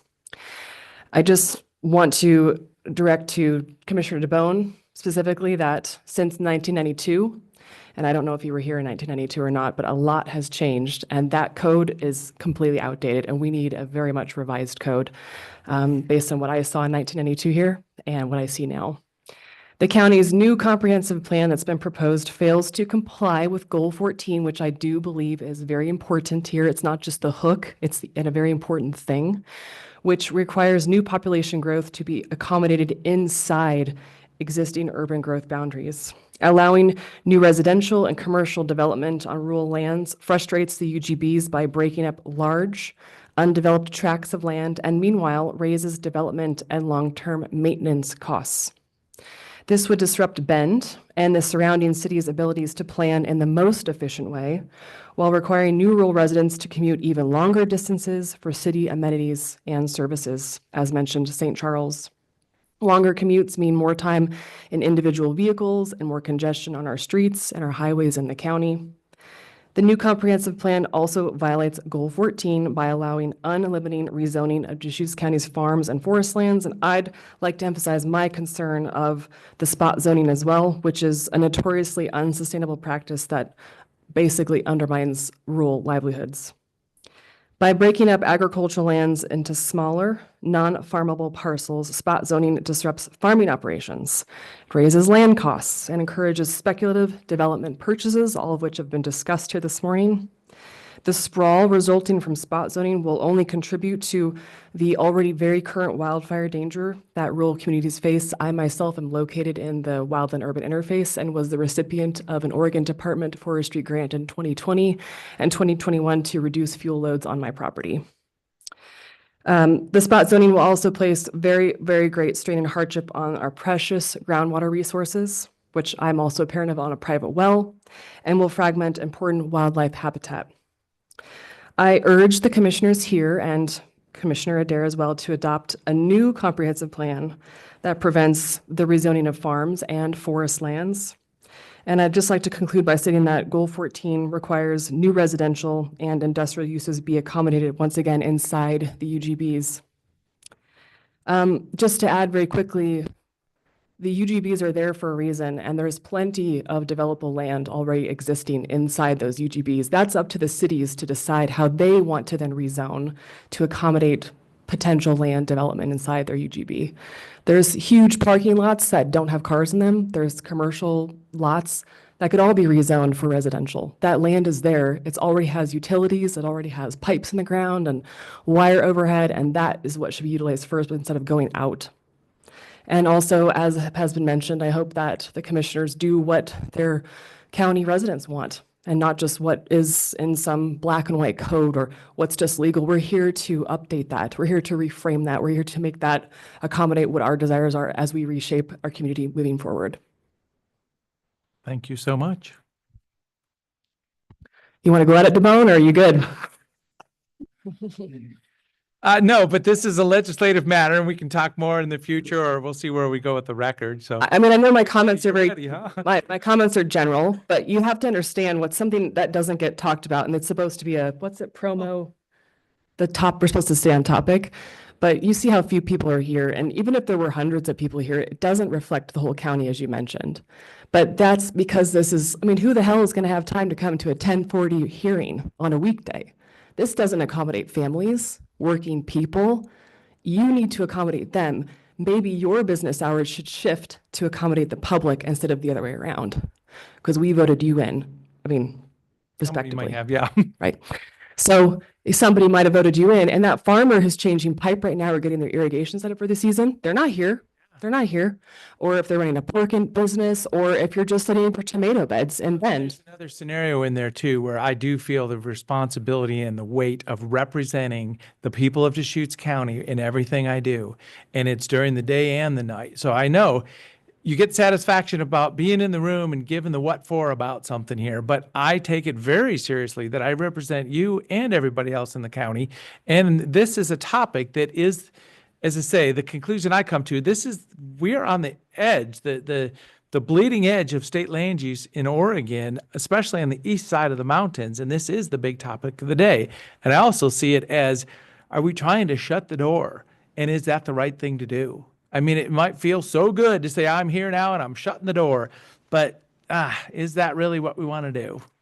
I think it also takes serious reflection, maybe not here, but in other hearings, to consider our natural resources to support that growth. Since 1992, if you want to reference that date with the code, we don't really have the water capability to sustain 400,000 people, which is the estimated number in the county by 2050. We don't have those resources, and we need to get serious about that, because people's wells are going dry. And I'm not saying poo-poo those poor private wells. What I'm saying is that is a reflection of the general trends in the region, which we need to heavily consider. So it's not about shutting people out. It's about what's realistic. And I also hear the city of Bend complain, well, if we don't go in line with state goals, they'll sue us. And I say, let the state sue you. You show them the data of what this county is able to provide its now residents and prospective residents, because we don't have all the resources. We're in the desert. Things don't grow fast. Things don't grow easily. We don't have the snowfall like we used to have. And that is a great reason not to keep expanding and allowing new water permits. And the nice lady before me mentioned wildfire, but that is something I'm surprised people did not touch on more today. I was out on White's Creek, downstream of Sisters, on Saturday with Deschutes Land Trust, and I was shocked by the amount of probably 2 to 8 acre parcels surrounded by juniper. Who let that happen? Those homes are toast in one wildfire. They're toast, they're gone. And I removed 80,000 pounds of juniper on 9 acres of my land in Tumalo. And I'm still, and I'm classified as defensible now, but it's not perfect. But I was only given so much by the state to reduce that fuel load. But all of those homes out there, and this is just outside of Sisters, there's homes probably like that in Redmond and in Sun River especially, they're just laden with fuel. And these homes are just, it's a whole domino effect of the homes burn, the insurance prices go up, we have to rebuild. It's this domino effect. And another thing I wanted to mention is I read your biography last week on the Deschutes County website. And I see a lot of the groups that you support, and thanks for supporting some of the groups that I would support too. But I find it slightly hypocritical that you would support, the Oregon Farm Bureau and then be okay with the unlimited rezoning of EFU lands. So I just want to point out that contradiction, as it's important for me to hold our commissioners accountable. I'm not placing blame or saying there's a character flaw here. I'm just saying. I mean, and I think I've already said, we have some parcels that are zoned exclusive farm use. They've never been farmed for a profit. They don't have agricultural water. They probably have junipers invading on them. And when you look at the big picture, this was the late 70s and the early 80s, and it was the zoning of all the land in Oregon for the first time. We're going to zone all the land in Oregon. And these were debated back in the day. And there was no such thing as open space, and they were already privately held. So now they just got thrown in the EFU category. So I understand when you say EFU, oh, it's that beautiful green field. It's farming for a profit. It's that place that people live and enjoy. But we've got this subset of parcels that were zoned resource land that were really just undefined 40 years ago even. So I don't do it for active farmland. As the woman on Marsh Road mentioned, I would suggest to you with reconsidering this comprehensive plan, instead of saying, let's undo the resource zoning application, perhaps tighten, as she said, I loved her words of tighten it up to apply to what the constituents behind me want. Because we don't want it just to be resource land. And now whatever you want to do zoned, it's more like, let's refine this, but not necessarily open it up. Because I didn't mention a lot about forest land, but that's something, I'm on the urban interface, the wildland urban interface, because I grew up there. Talking, I remember, like like, there. come on, let's go. Yeah. We're going. Yeah, I'm okay. And I felt I wasn't sure if there was discomfort between the two of you earlier, or strain. I do think that me observing these conversations is much more valuable than you guys doing this behind closed doors. Transparency is not always something we get to see as citizens. And so seeing the commissioners kind of go at it is more important. And I would much rather that be done in public on the record than not. We do it every So- Monday and Wednesday. That's fantastic. I'm not always able to see that here, and no one's sending me a Zoom link saying, here's the recording from Monday's thing that I can listen to while I'm cooking dinner or something. But, that communication to your citizens and transparency, there's a lot of platforms out there. Please take advantage of it, because you might have had more people here. And I only found out about this through a third party, not even from the county directly. So this is important. It's a comprehensive plan, and I didn't drill down on the details for that reason. I wanted to stick to the broad picture, and the broad picture is that please don't go with it as it is. And the word reconsideration is what I'd like to emphasize, and tightening up that language. Thank you so much. Thank you. So that was Ashley. Is anybody else in the room for this topic, or anybody online? So as I say, this is opening up the reconsideration. Landwatch has provided written testimony along with the verbal testimony. Yeah.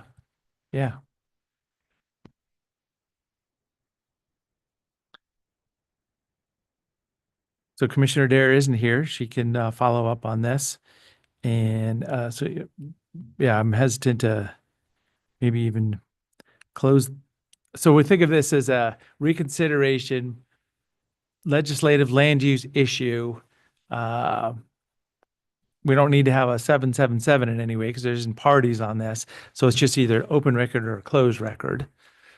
Do we think of this as one record from the whole comp plan, or a separate set of, the record for the reconsideration?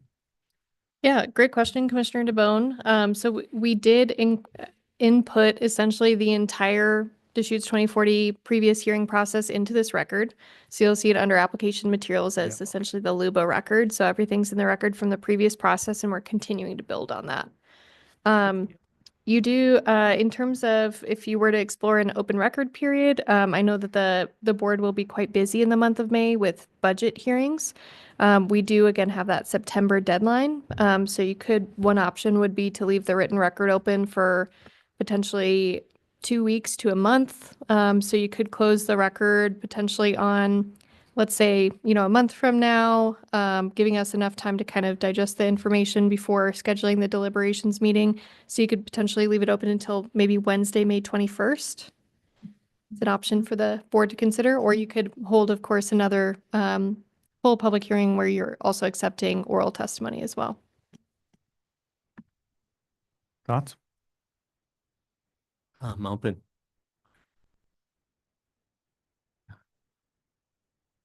More oral testimony would be fine. I definitely want us to keep the written record open for a chunk to give people the opportunity to weigh in, especially since Commissioner Adair isn't here today, and we do have a really packed May schedule. I don't see any, if we're not going to have a date for deliberations until a ways out, I see no reason to close the written record prematurely. Oh, and the oral record? Because people can write this. I'm open. I can either way.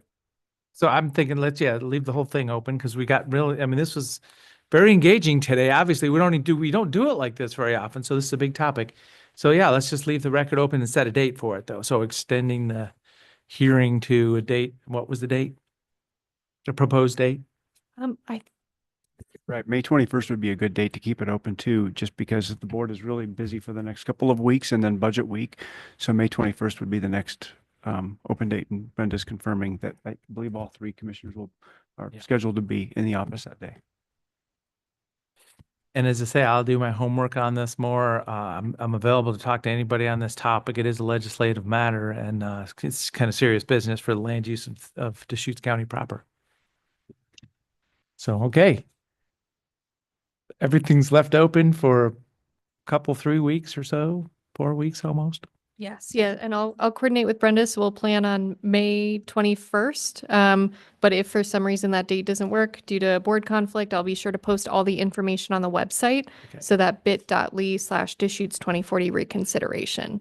So, okay, yeah, so public hearings left open, possible date of May, when is 21st again? Wednesday, May 21st. And then if not, it'll be published. And there will be opportunity for more oral testimony on the 21st or whatever this date is that we're talking. Correct. Thank you for clarifying. So yes, so it's a full continuation of the hearing. So on May 21st, folks can provide oral testimony and you can submit written testimony up until that date. So at any time up until May 21st, you can submit written testimony as well. Yeah. And I support that also.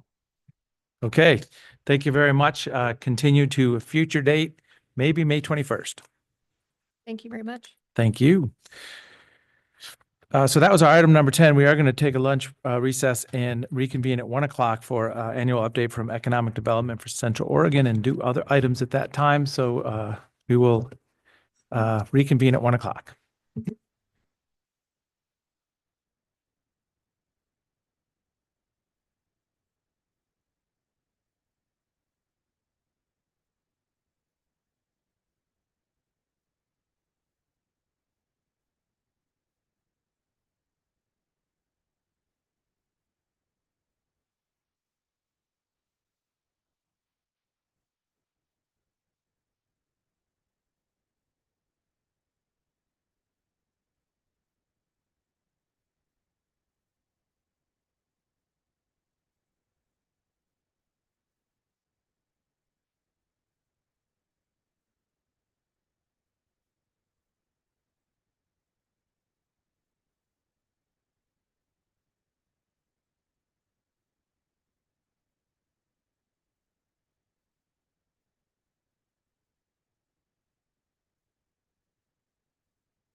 Welcome back. This is our Deschutes County Board of Commissioners meeting afternoon session for Wednesday, April 23rd, 2025.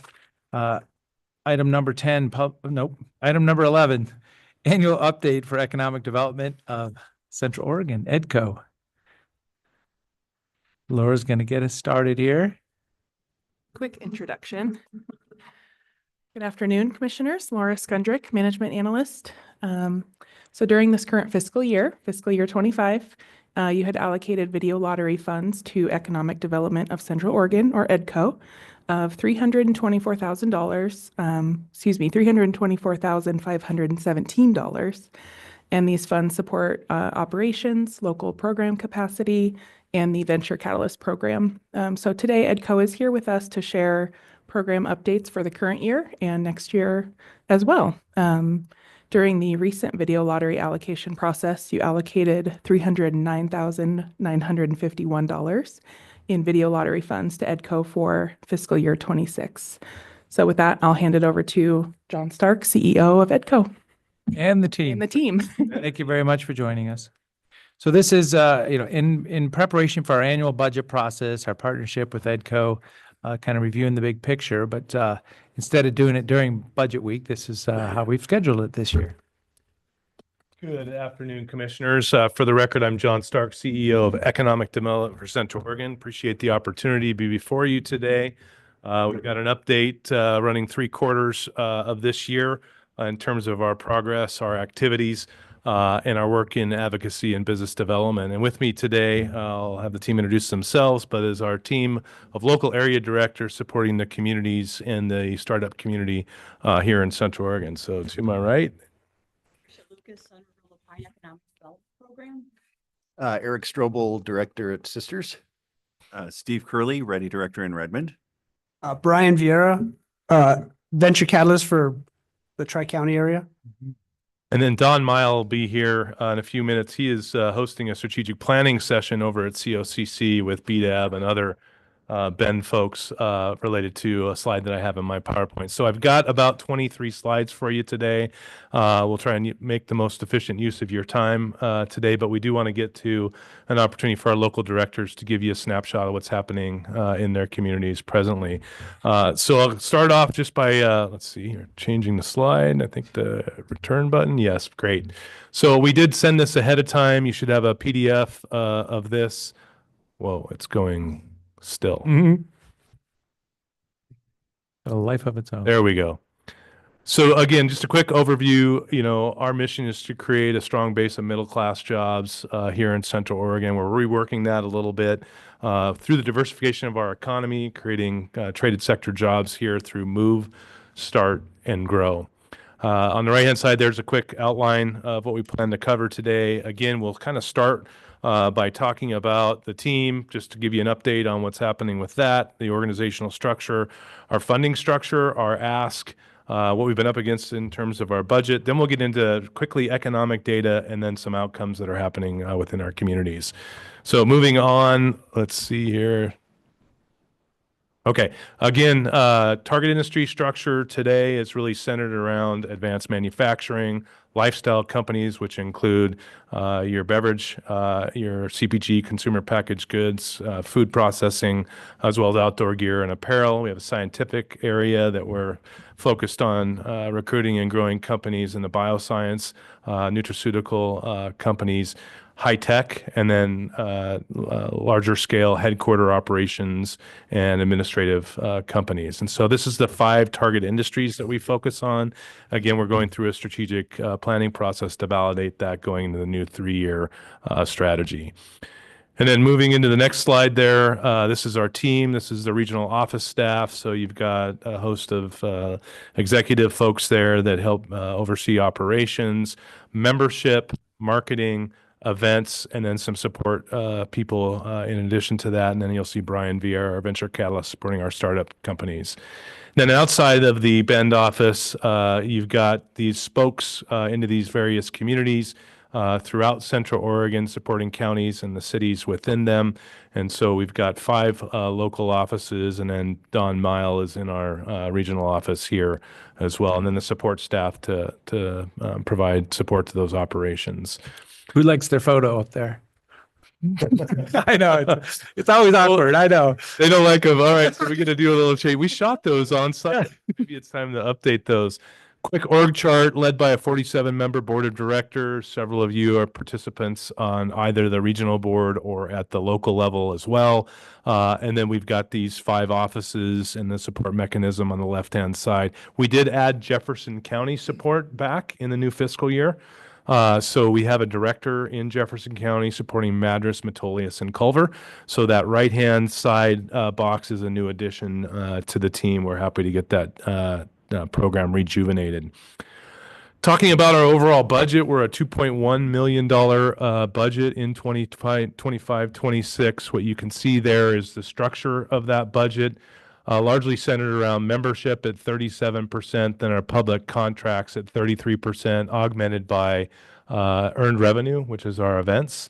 And then other is some of the smaller grants that we're able to achieve to do some of the work that we do. So a nice balance of public-private in terms of our output of the organization. On the right-hand side is some of the recent new members that have joined EDCO. And then the barometer there, the $67,000 is kind of our target. $57,000, and we're a little over 3/4 of the way there at 47,000. We anticipate closing that gap, that goal, by the end of the fiscal year for us, June 30 of this year. Moving on, you can see here, this is a relationship to our annual budget over the last 5 years. You can see incremental growth in that budget of about 10% per year since 23. So 23, 24, 25, about a 10% per year. And then the orange line is Deschutes County's funding ask. So you've kind of trended alongside of us and been able to support the ask that we've had to help us close the gap there in terms of our budget growth. But really membership has played an important role in that gap going through year to year. So we'll continue to do that. We have goals set for next year, but we do know that with some of the uncertainty in the economy, that trajectory may not remain the same in terms of private sector membership. And then moving on to our budget ask here. What we presented to you here about a month ago was about a $350,000 ask. That was a 5% increase on operational expense. And then in previous years, you'd asked us to include the luncheon tables and so forth, so you could prove that all at once and not have to go and do any budget amendments mid-year when those events came up. So we included that. And then a $10,000 ask to support the migration of our current CRM, which is in beta, into full implementation and usage going into 25-26. We recognize that you've had a lot of asks. You've got a lot of priorities, a lot of things to solve here regarding needs of our county here. And so there's certainly pressure on, where you place those important lottery fund dollars. I will say that, it's our hope that, as you make those tough decisions, you consider to continue to consider the fact that, there's an ROI in terms of our success to property tax and income tax and a lottery fund spend in our communities. So we know you've got some tough decisions to make. And so recognizing what was shared with Laura and that you've not able to accommodate what's on the table here, we recognize that, that comes from a place that you guys are very involved. You've been great partners along the way. We might ask that if you can't accommodate that 350 and it is a 309 through the budget process, then maybe we take a look at it at mid-year and see if those lottery fund dollars are as projected to be, flat or a little less. If they come out a little bit better, perhaps we can reinvigorate this conversation again before you, maybe in December, and see if we can take a look at maybe closing that gap, because it will create a perceived gap in our budget, in the performance of that budget and the things we think that we need to do. The only other thing I might put on the table for further discussion going forward is we know we've got a balance in an economic development loan fund because the activity hasn't been as robust as it had previous years. And we put a couple of ideas on the table getting to this point where we could repurpose some of those dollars with some new ideas. That might be an angle that we could pursue a conversation to reinforce the gap that's created between the 350 and the 309. Not something we want to discuss at length here today, but something maybe that we can talk about going forward. That said, we wouldn't certainly want to repurpose all of those dollars, maybe just to close the gap, because we do think some of the things that Eric and Patricia and others have put on the table for repurposing some of those funds are worthy to our economic development. So again, something we can open the conversation on offline and perhaps talk about before the end of the fiscal year. So again, recognizing that you've got, a lot of tough decisions to make. And thank you for that. This is the time the state legislature is looking at, the big picture. We don't know. 6 months from now, the world could be different, obviously. And the concept is contingency funds at the state legislature we've heard about. If they can't commit now, they'll maybe have a pool of money for making decisions in the future. So this fits into that scenario also. Thank you. Yeah, so what we'll do is we'll work with Eric Kropp and see if we can't get an agenda item sometime in December, or maybe a couple of conversations before that to look at where those funds are coming in at. Yeah. So appreciate that, Commissioner. Yeah, and I mean, if I could also just say, it wasn't declining lottery dollars that put us in this squeeze this year. It is the overall fiscal situation for the county that's driving us to look to the lottery dollars to address some basic county needs. I mean, I'm not remembering the exact number, but we put in something like $400,000 of capital project debt service into the lottery fund budget for this year, and that's really the thing that's putting the squeeze on all of the lottery fund recipients. Because we gave care cuts across the board, some more severe than others.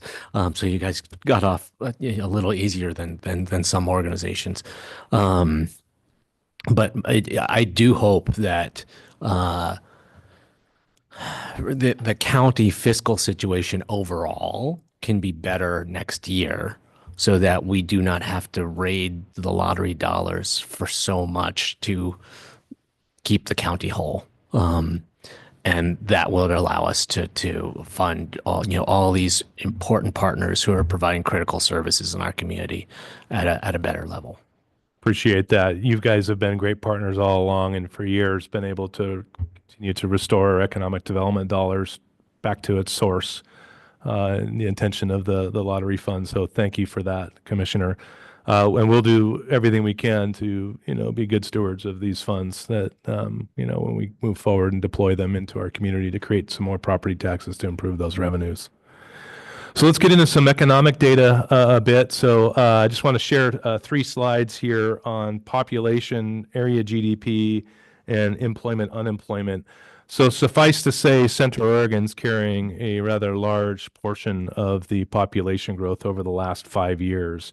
Cook County leading the way there, and there's some numbers there. So Cook County's been growing at a rate over that period of time at 6.6%, Deschutes County 5.2%, and Jefferson County 3.9%. So over that time period, this Tri-County area carried about 43% of the total state population growth. So at 30,000 people, population growth of Oregon, 13,000 of those are just a hair under where Central Oregonian new residents. And so, when you look at economic data, that's a big one. And then the other part is you look at GDP, and so I'll share that as well. So over that 5-year span, this one runs 2019 into 2023 because that's the most recent data available. But suffice to say, our region continues to carry the state in some regard there. The state's GDP growth over that 5-year period is about 9%. Central Oregon is more than double that as a combined 3-county area at about 21%, led by Crook at 52.5%. Obviously, that's not our county here, but they've made some investments in technology and economic development that has proven to be rather profitable for those communities from a GDP perspective. So Crook's now number 3. Again, this isn't Deschutes County, but Crook's number 3 in the state in terms of their average wage. And the GDP growth is substantial. That said, as a tri-county area, we succeed together. And so for a long time, Deschutes County helped propel Crook in some ways to their growth through spillage out of the Deschutes County area, Redmond into Prineville, and in the past Bend into Redmond. And so those GDP numbers are substantial. When you talk to folks at the state legislature, we're carrying a lot of the economy for the state right now, and that's something that should be said. So moving on to the next slide, this is unemployment data. Generally, our unemployment is pretty flat. In terms of employment growth by MSA, the Bend MSA has been either number 1 or number 2. This particular month in February, we were number 2. But year over year employment growth, we still continue to hover around 2 to 3% year over year employment growth. Our unemployment trends, again, mainly flat with a little point here or there that we've come up or down. Cook County's come down nearly a percentage. And so as a region, we're still hovering around 4% unemployment. 6% is healthy employment. It's where you got enough people for the jobs that you have open and enough openings for the people that are looking. So we're still below that 6% mark. 3% is really a tough spot to be. That's an employees market. And so there's a little health in being at 4.2, 4.3%. But suffice to say, the state unemployment rates are starting to trend upwards, where ours are still hovering about even. Moving on, I'm going to get into reaction times a little bit slower, a little bit of our events. So most of you attend most of our events. The orange line there is our goal for the fiscal year. These are cumulative results. So BBC, we had great attendance. We were just 20 or so people shy of what the goal was for us for this year. Still a great attendance at over 400 people. Still one of the best networking receptions in the region on Thursday night at BBC. Our Pub Talks events with another quarter to go yet are trending to exceed the goal. Again, we have 3 more months of that. There's one tomorrow night. If you can make it. Annual luncheon, the only reason we didn't meet that, we had a small snowstorm that morning. We had about 6 to 8 inches of snow, depending what part of Central Oregon you lived in, but still a great attendance for us. We sold out the event 3 weeks before the event. It's just the reason we didn't meet the goal is some of the people didn't make it over the hill to join us. And then other events, we still have those yet. So those are the Maiden Bend Tour, which I have a slide on, and then the annual meeting that we do each year. So trending really close to goal in terms of events. Why is that important? It's important because those are the people that are coming to show up and support economic development and believe what we're doing, is providing a good ROI to the community in terms of jobs and capital investment. Moving on, I'm going to pick up a little bit of speed here. I'm going to talk about Move, Start, Grow, starting with START. So this is the activity to build the pipeline of startup companies that we're helping. So this is cumulative for the year. So this is the 3 quarters rolled up into one. So the goal on the bottom line, orange there, and then the activity. So active portfolio companies, we're running about 86 in Brian's portfolio. That ebbs and flows each quarter.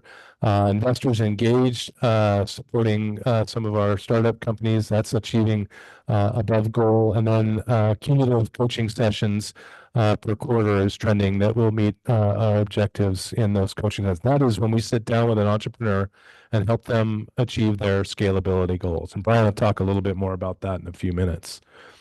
In terms of grow, these are outreach visits to local companies. That's where we sit down with a local traded sector business, talk to them about what expansion opportunities are there, what challenges might be ailing them, try to remove barriers and create opportunities for them to invest. And then assistance referrals are smaller meetings or providing assistance either on a one-off, versus a longer meeting and an outreach visit, or referring them on to an ecosystem partner or onto another resource such as SBDC or our colleges, or even other financial institutions that might help them with a loan, for instance. I think I just jumped an extra slide. Nope. In terms of pending projects, This is what makes up our pipeline of pending projects. On the left-hand side, total number of projects right now we're managing with the portfolio and start about 165 projects that have said to us that they're going to make an investment or move forward with their project, either move to Central Oregon, expand their facilities, or start their business or reach a scalability goal. You can see though that the startup scene, the entrepreneurial ecosystem is largely in Bend. Most of Brian's portfolio is serving Bend, but there's a little bit in Sisters, and through the hub efforts, the innovation hub efforts with Oregon State, we're trying to get out to those local communities more often. From a job creation standpoint, those are happening mostly in Redmond. I think there's a direct correlation to the amount of land that they've invested in up there to the number of jobs that they have in the pipeline. And then investment opportunities, those are held mostly in Pineville and in Madras of late. Largely in a couple of different industries that you've seen happen in Pineville already. And so good capital investment opportunities in those other communities as well, but definitely dominated in those two communities investing in some of these technology opportunities. A little bit of a lag here. I did push the button. So pending projects by industry, there you can see advanced manufacturing dominates a lot of the job opportunities. Tech, bioscience, lifestyle industries, also big categories. The bioscience industry is mainly happening in Bend along with tech, but also, again, as I'd mentioned, Pineville and Madras, and a lot of the advanced manufacturing, which does include aviation, aerospace, up in Redmond, and then a lot of outdoor gear and food processing and communities like Sisters, and Lapine as well. And so that's our industry mix. We can't tell you who the companies are, but we can tell you a little bit about the industries that are taking a hard look at investing here. Actually, my slides are not in the same order that I sent them. Nope. Interesting. Okay. There are actually several slides that are missing, and they're all related to our done deals. You can just tell us about it. So let's talk about that a little bit without getting too much in the weeds. We are seeing, given some of the headwinds that's coming out of our federal government and some of the headwinds that we've seen come out of Oregon from a regulatory environment, some slowing down from things coming out of our pipeline. This was a trend I shared last year. So far this year, we're seeing a lot less move projects. They are still occurring. We've got another one soon to be announced up in Redmond, but we haven't seen the same volume of move companies coming in, nor the same interest in the area. Some of that's housing affordability, some of that's the cost of capital, some of that's materials costs, some of it is the uncertainty, again, around what, folks' revenue lines are going to look like for the rest of the year. The growth side of things is still fairly robust, a good number of jobs, a good number of capital investments. We're still only about halfway through our goal on the growth side, despite the fact we're 3/4 of the way through the year. So some of these project announcements will be certainly helpful to achieving those numbers. I'll make sure I send those slides to you. Local directors are going to provide a little bit further dialogue in this space. And then on the start side of things, honestly, the startup activities that we've had are fairly robust. So in the quarter, we had 2 grow projects, but 5 start projects. No move projects become done deals, meaning they've announced, they've either moved into their building or they've started operations in those spaces. So of those start projects year to date, they're carrying a large load of some of the jobs and the job creation. Our goal is to create about 280 jobs in the year. And 65 of those so far are coming from the start category. And so less so in the move and grow. And so that's again tied to some of the uncertainty. And so I'm going to turn it over to our directors here before I get any further. I'm still in that slideshow. I've got a few more slides to go. So if we keep that teed up. I may be trying to pull up the slides you were referring to. I'm seeing heads nod yes. Okay, great. So let's turn it over to our local directors who are here to give you local community updates related to some of their activities. So we can just go left to right. Right to left, depending. Hello. Thank you for providing me with the opportunity to be here today to talk a little bit about what's going on in Sun River and Lapine. I know you were at my annual luncheon, so you had a recent update. Very excited about our incubator project. Yesterday, the city signed the contract with the contractor. So that project is full steam ahead and should be completed by next August. So excited to offer that space to either existing traded sector or startup traded sector businesses, and surround them with lots of resources to help them be more successful. And the spec building is been approved by the city planning department, and it's now, my understanding, it's at the county for the permit. So that project has been a dream of Sunriver and Lapine for quite a while. So hopefully that one will get across the finish line in the next 12 months. We have an advanced manufacturing firm, and that is also at the county for permits. So there's a lot going on right now in the Lapine Industrial Park. So we're excited about that. We have 2 other firms that are thinking of doing an expansion in the industrial park in the next 12 months. So if those come to fruition, there is going to be a lot of construction in the industrial park. So hopefully you get down there sometimes, and we appreciate the intergovernmental agreement that we have with the county for selling property.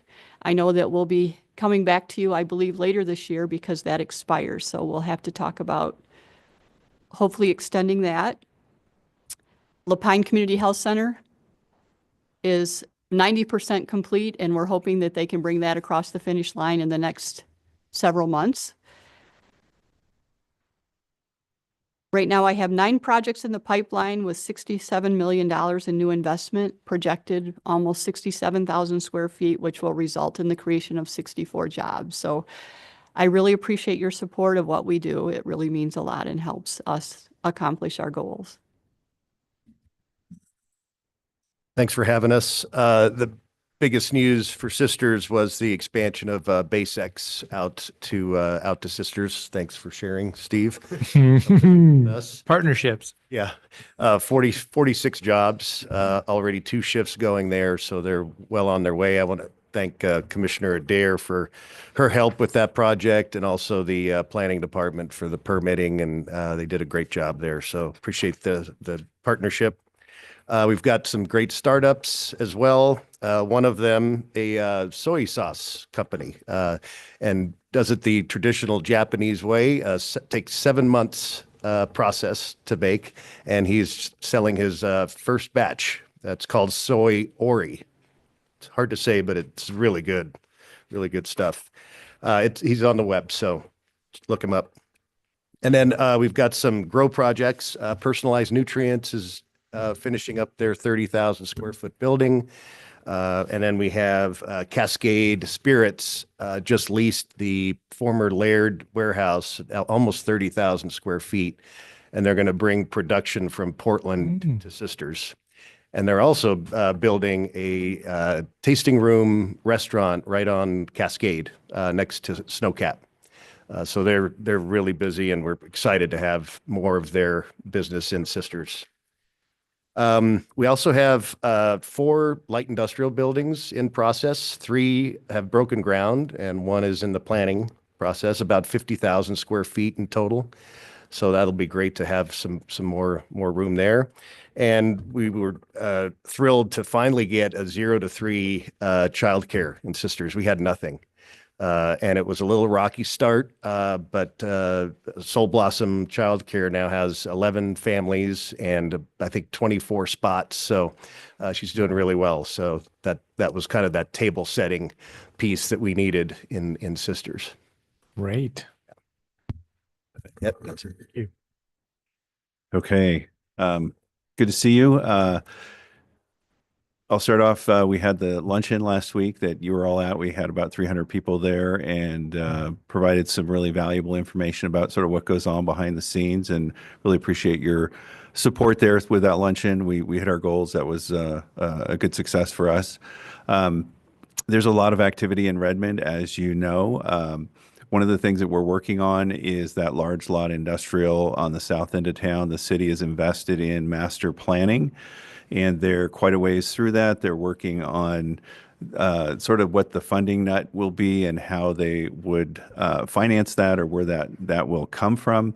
We're also going to be working with COIC and DLCD to support a couple additional 50-acre parcels in addition to the 200.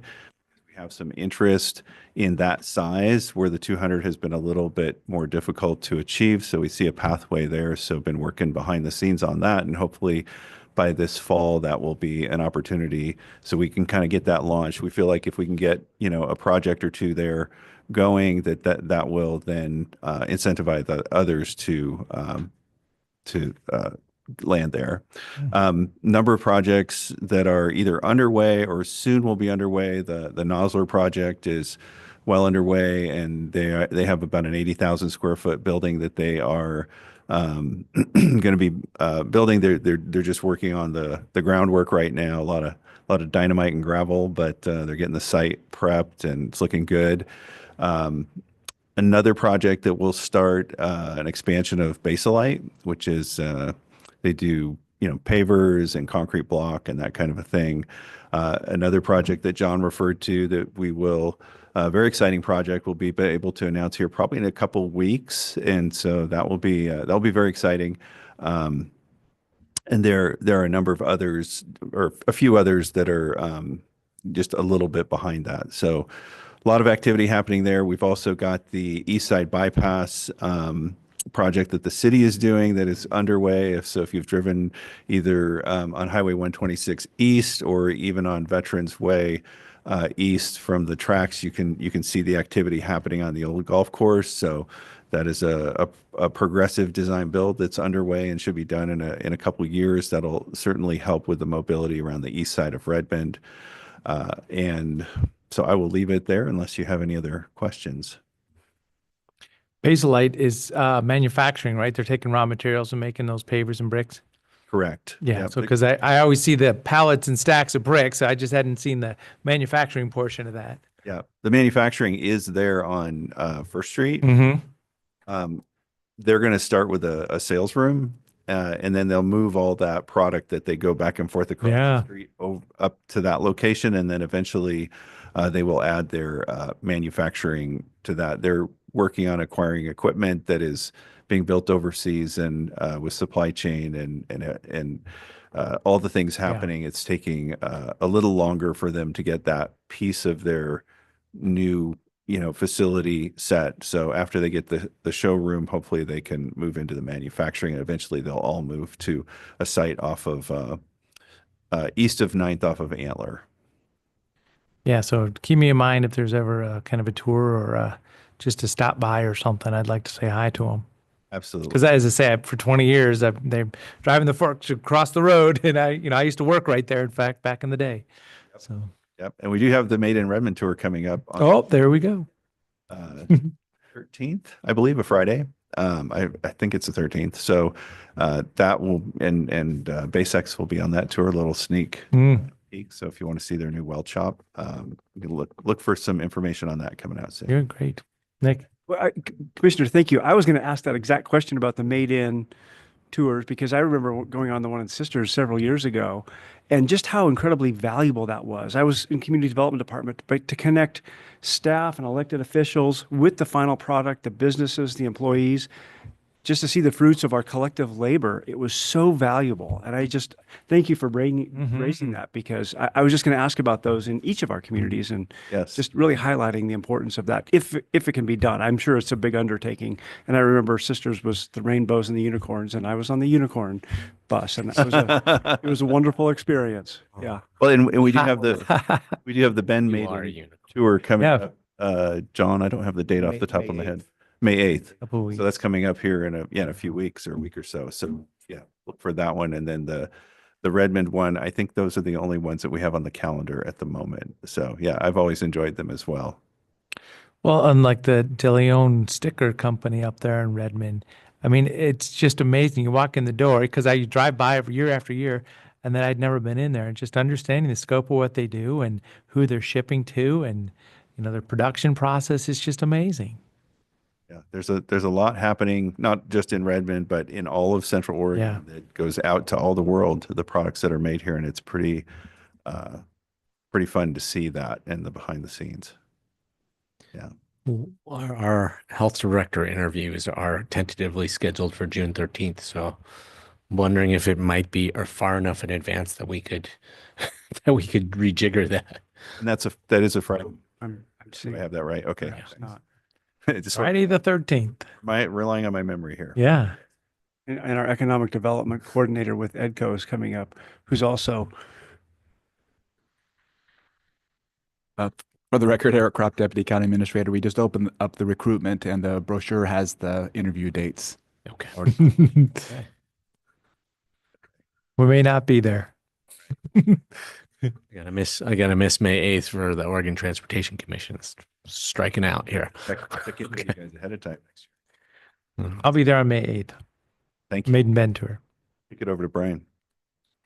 Yeah, thanks for having me. So I guess to keep it to the headlines, it's about 2 years since I've been back in the position after 2-year hiatus working at a startup over in Portland. I guess comparatively, like where we were 10 years ago, I was kind of thinking about this, like it's been an exponential step change in like the amount of startup activity that we have here in Central Oregon, and it's only getting hotter. Startups tend to thrive in periods of change or periods of time when there's incredible change, and that's what we kind of have right now with, I know you've heard it over and over again with AI, but this is a step change, like kind of like the internet boom was, and then mobile, and then cloud, and now AI, and those all created trillion-dollar buckets of industries and businesses, and that's going to happen again. It's going to be disruptive for a lot of businesses out there, and a lot are going to fail because they won't innovate. But that'll be the fertilizer for these startups to kind of come into being across all industries. AI is not like siloed into any one industry. It's not tech. It's everything. So we're seeing a lot more activity in that area. It's being manifested here in Bend. Just to give you a quick anecdote, I have 2 or 3 companies that have grown to over $1 million in revenue in 10 months. And they'll grow to 10 million in 2 years if they're successful. And that never happened before. It was almost, and they have four employees. So it's amazing. I don't understand how it's happening. I just know that it is happening, and I can see it over and over. The movements are predictive.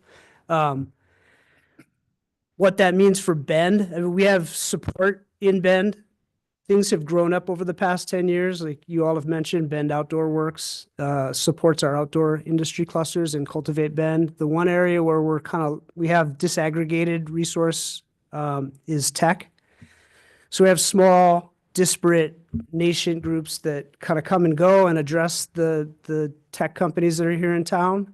And we might have a couple of new potential dedicated resources, Upstart Collective, which we can get into if they actually materialize in town. But there's a huge need for resources, and we have a huge opportunity. So I'm going to be in the middle of it. I'm just hoping I can get others to kind of come in and help Bend take advantage of the opportunity. So. Well, yeah, make sure you keep up on AI and explain it to all of us as it's happening.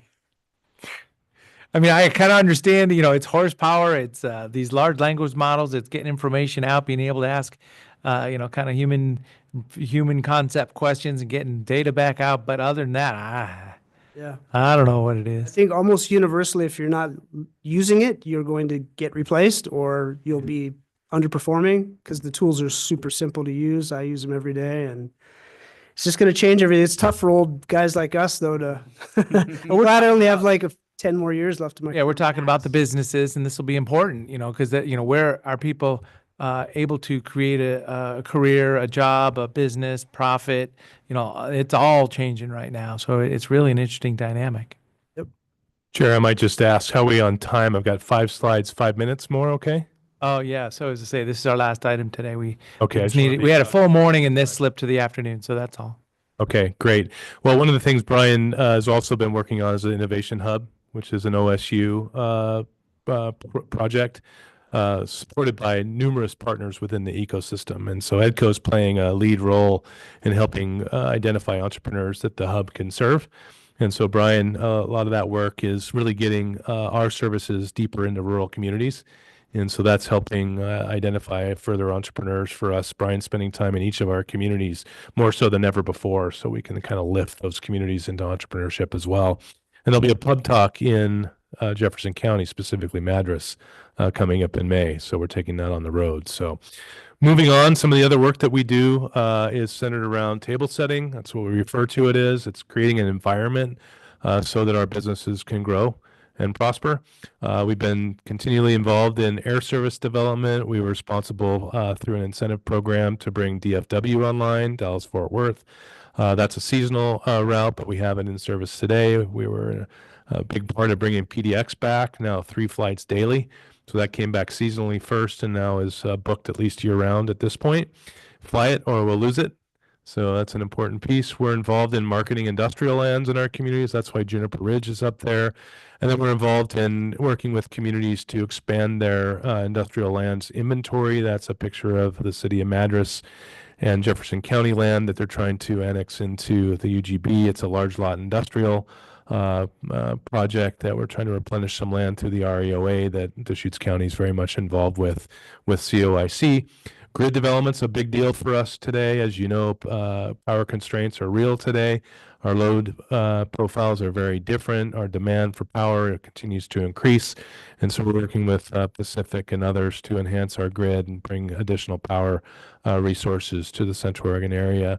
And then advocacy includes at the state level. Measure 118 would have been a major headwind to our economic development. Call it the revenue tax times 2 or 2.0.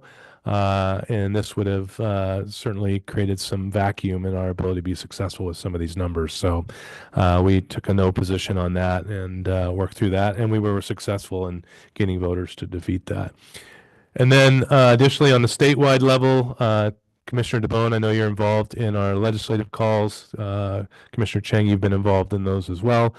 We're a little bit more active than in years past. We've partnered with Sarah Odenthal at the Chamber. We're interchangeable, she and I, in terms of our testimony. We've created some alliances there. On the left-hand side, that's our legislative agenda. On the right-hand side is some of the bills we've supported throughout this legislative session. It was 100 bills to begin with, down to 68, now down to 37 bills that we're involved with. Some of the highlights of those bills this session have been centered around getting DEQ some help for permit timing. We've had some customers wait as long as 2 years to get projects through DEQ for their Title V permits. Some of that is dealing with industrial lands. And a fund to create a $40 million fund in Oregon to provide support to some of those industrial lands that are in need, one of which is in Redmond, that we've missed a couple of projects because of the cost to deliver a ready site to them. And then we've been involved in several other incentives discussions and then some land use discussions around LIDs and urban reserves and things like that. So we've been very active. There's a call later today. We meet weekly, and we're in partnership with LLC on this, Association of Oregon Counties, and then OEDA and Business Oregon as well. And we serve on a statewide policy committee with the OEDA Board of Directors that includes not only public but private sector folks.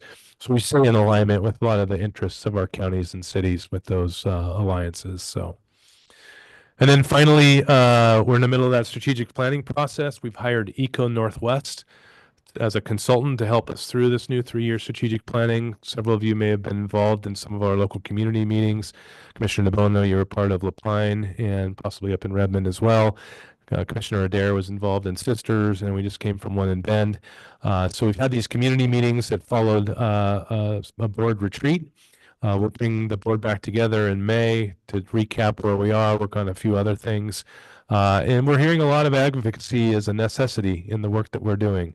A lot around infrastructure, which includes power, still a bit on housing, affordability, and then obviously incentives to capture some of the interests that are occurring, particularly around the startup community. And that's certainly in line with what we're hearing in terms of tone for now. So partway through, the hope is to see a draft of that in June and adopt that late June with our board of directors. So more to come. And you mentioned the Made In Tour. I've just got a brief slide on that. Those are the 4 companies that's available for registration now. Seating is limited. Why? Because you can only put so many people through a business at one time. That's 100. I think we have 60 signed up so far as of today. And so those are the companies. Come join us on May 8th and see these companies firsthand. these are Main Street companies, and the role of this project is really to expose some of those companies so we know what a traded sector job looks like. And they're not the dirty jobs of yesterday. These companies are doing some really cool things and certainly employing very skilled people and paying living wage jobs here for Central Oregon. So that's coming up. Hope you can join us. And then finally, I won't go into these too much, but you've seen a lot of the recent press lately around the Milken Institute and other recognition for our MSA in terms of its performance, whether it be job creation, tech growth, job or wage growth, as well as in terms of our ability to really take a company and get it to grow here in the region.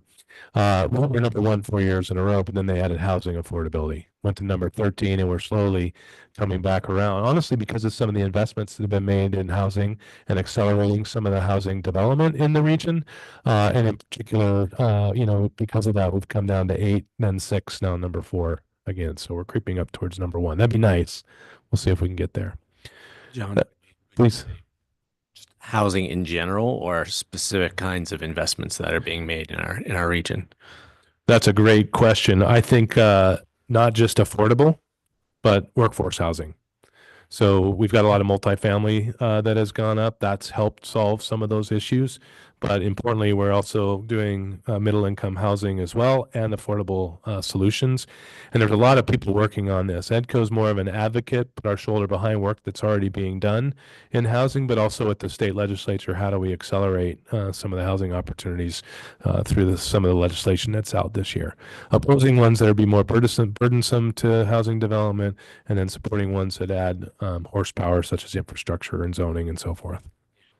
I'm asking, one of the reasons I'm asking is one of the things we've had to grapple with recently is, there's an awful lot of requests for tax abatement for middle multifamily housing. We were just looking at the city of Bend just presented to us 700 units of apartment development that's coming through the pipeline, and they've kind of gotten to a model where we don't have to vote on tax abatement or tax relief for those projects anymore, but they want to still want to give us the chance to comment. And I mean, 700 units of middle housing is quite a lot. Yeah. It helps quite a lot, I think, with our housing situation, but it is it's often hard for us to let go of that potential tax, property tax revenue, if these projects could happen without tax relief, right? So, but I'm glad to hear that expanding housing opportunities is actually showing up in some of these other economic indicators. There's a direct relationship. Does that tax abatement show up on the build side, like on the front end? Will it reduce the actual cost of housing for those units? No? Nick, do you? I mean, does it figure into the formula for it at all, or is it just an after purchase type? No, they, so the owner will pay less taxes year after year, but that shows up in all the kind of financing stuff that happens on the front end. So I think it doesn't get to the user unless it's a deed restricted type scenario. I think it helps on the front end, like you're saying. So these projects don't necessarily pencil like they did 5 years ago. So the cost of capital, the cost of land, the cost of materials and labor to build that for what they can charge for the rent. So all I would say just is take a hard look at what the data says and reach beyond CoStar and get some experts in the room to see where we are at in terms of inventory, because most of the apartments that have been built over the last 2 to 3 years have a higher vacancy rate than what some of the numbers report, and that's trending upwards. And a lot of these apartments are offering 1 to 3 months free rent. And so just take a hard look at that. I am no housing expert by any means. We're talking about industrial. I can tell you all about it. But just take a hard look at the data to understand where we are in terms of inventory. I can tell you that, all types of housing are needed. Right now, it seems like there is quite a bit of multifamily available. But right now, we're championing with the Bend Chamber, releasing some lands in the southeast of Bend to try and launch into about 6,000 homes, 5,500 to be exact. And if we can get that going, that will really go a long way to solve the single family gap that we've got to solve. And that would be a big boon for the state goals as well. But if I were to, close my eyes and point my finger at something that could really accelerate some of the the housing goals that we have as a state, I'd start to look at the land use system. And Nick's been involved with this for years. And so we've employed a couple of land use experts to start thinking about what we could do to maybe chip away at some of the things that, is relevant to maybe Multnomah County, but may not be as relevant here in Deschutes or Crook or Jefferson. So just to try and come up with some new ideas to solve that problem, all while recognize the importance of our resource lands here. So we have that in the windshield as well. Yeah. No, and to speak to the vacancies in multifamily housing, 2 years ago we were seeing 9% vacancy, and in a very short period of time that's dropped to 6%. So the market, the demand for that has really responded a lot in just 2 years. And if the city of Bend moves forward with these with the tax relief for these additional projects, then we'll see another big slug of multifamily housing get built, and we'll see how we'll see what the uptake is on that. I do get concerned when I hear some of these multifamily projects and the power consumption that they need, because all the things we want to plug into our households today. We're starting to see load profiles much like what our largest manufacturers are drawing for a multifamily facility. And so that's concerning when, we're trying to get more power to the region. The generation resources are shrinking. We need some more technology to solve that problem. We've talked a lot about this over the years and had it part of our board meeting subject matter as well. But I think we've got to find ways to consider, if we drop resources in here, it solves one problem, but it may create another problem on the other side. Do you have a sense of what the per housing unit energy consumption difference is between a single family home and an apartment? I don't, because never done the math. I can absolutely agree with you that a 60 unit apartment building use a lot more power than one house. You bet. But 60 single family houses versus an apartment building, I'd be interested to know what the difference is. I can tell you on water, 60 single family homes use a dramatically larger amount of water You bet. than 60 units. One landscape versus 60. Yeah. But I'd be, if you have any information on those that kind of a comparison per unit of housing, You I'm bet. interested in seeing that. You bet. I'll take a look at that.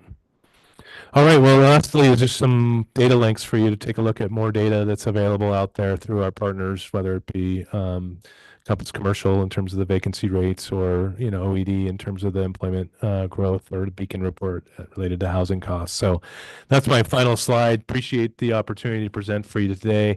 If you have other questions, you can email them to me. I have already sent an email to Laura to make sure that our team at the office updates these slides for you, so you can have the 3 or 4 slides that we're missing as part of a PDF reflection of today's conversation. So thank you. Any other questions? No questions. Thank you so much for joining us. As I say, this is input to our budget process annually, and I do support. Let's make sure when we do communicate. I see everybody many times a year, but yeah, about the budget. Midterm, I do support that as the request is put out there. Terrific. Thank you. Thank you. Okay, so at this time, other items. I guess I've been. Yeah, so I haven't prepped for other items. Sometimes right after the meeting, I remember something. Jen always has one item. Yep.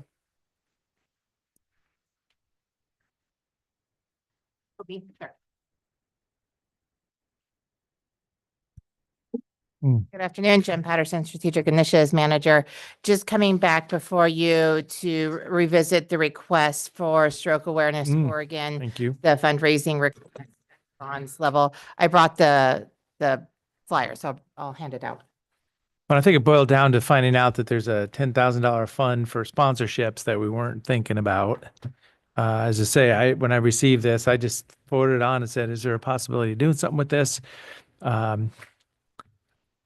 And I had proposed that bronze level because obviously they're looking for bigger sponsorship. And then we found out, oh, yeah, there's a sponsorship line item that we hadn't really even been talking about. So do you have any status on that? Or I just remember that came up. The status is that there's $10,000 specifically for events. It is what it is in this fiscal year. Fiscal year 25. So fiscal year 26, the discretionary grant fundraising events and the event sponsorships were combined into one line item. For fiscal year 2025, they were two separate line items. And I apologize, I don't know how that was handled in previous distributions. No, as I said, it doesn't come up to, I've looked at the spreadsheet over the years, but I didn't think about it. So there currently is $10,000 and it was not rolled over it was not counted towards unspent funds for the starting line for fiscal year 2026 video lottery funds. So it won't affect that budgeting So it's process. still allocated in this Yep, fiscal year. correct. So as I say, So we have $10,000 and we're basically 2.5 months from the end of the fiscal year. That is correct. I believe that money can be moved over to some sort of line item. I'd have to work with Cam and finance to see, but that could be moved over either into the contingency fund or if the commissioners don't have an opportunity to spend that $10,000, I will get back with finance to see kind of options on the table for that. Yeah, I mean, I think it would be great. Lottery dollars are going to be tight again next year. I think it'd be great to roll over some portion of this into the discretionary grants and fundraising events and sponsorships for next year. But that doesn't mean we can't consider a support for this specific event. Yeah, I believe the request was for the bronze level sponsorship. as I say, it just jumped out at me as a simple number that divides by 3 that isn't one of the bigger numbers. That's the only reason I came to that.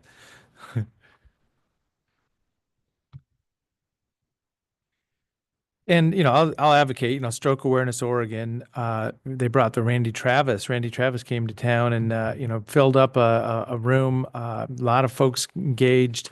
They're into their mission of stroke awareness. And then this is a community leadership discussion and understanding also. So, yeah, it'll be a fundraiser for them. Tickets $175, so they're thinking bigger buy-in there. But if somebody's interested, yeah, please communicate with them. And then I'll just point out with the bronze sponsorship, it comes with 2 seats. So yeah. I was just curious what day of the week May 13th is. It's a Tuesday and it's budget week. So we have Yeah, I haven't really budget committee meeting, I think until 5 o'clock that day. Since it was short. and the event is 4 to 7 in Tetherow. Yeah. So not too So it's far. not too far. It's pretty close.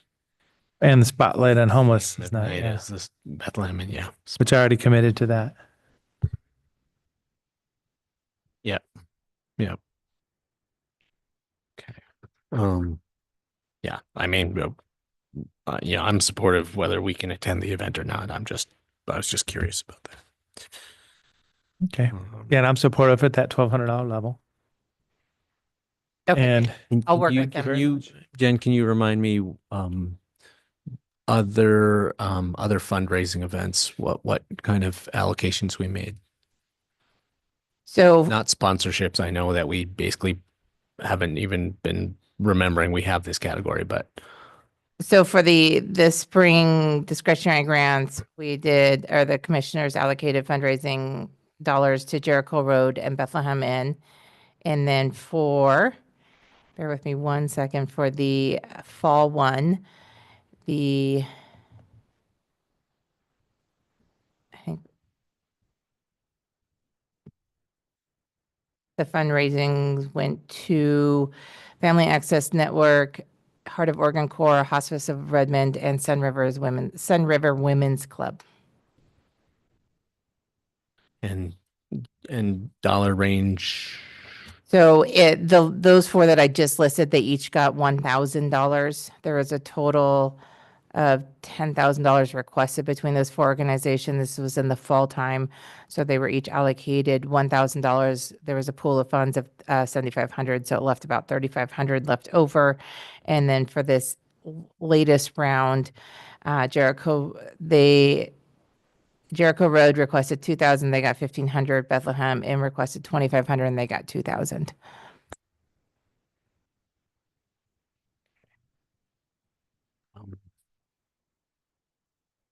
Yeah, I think 1,200 is fine.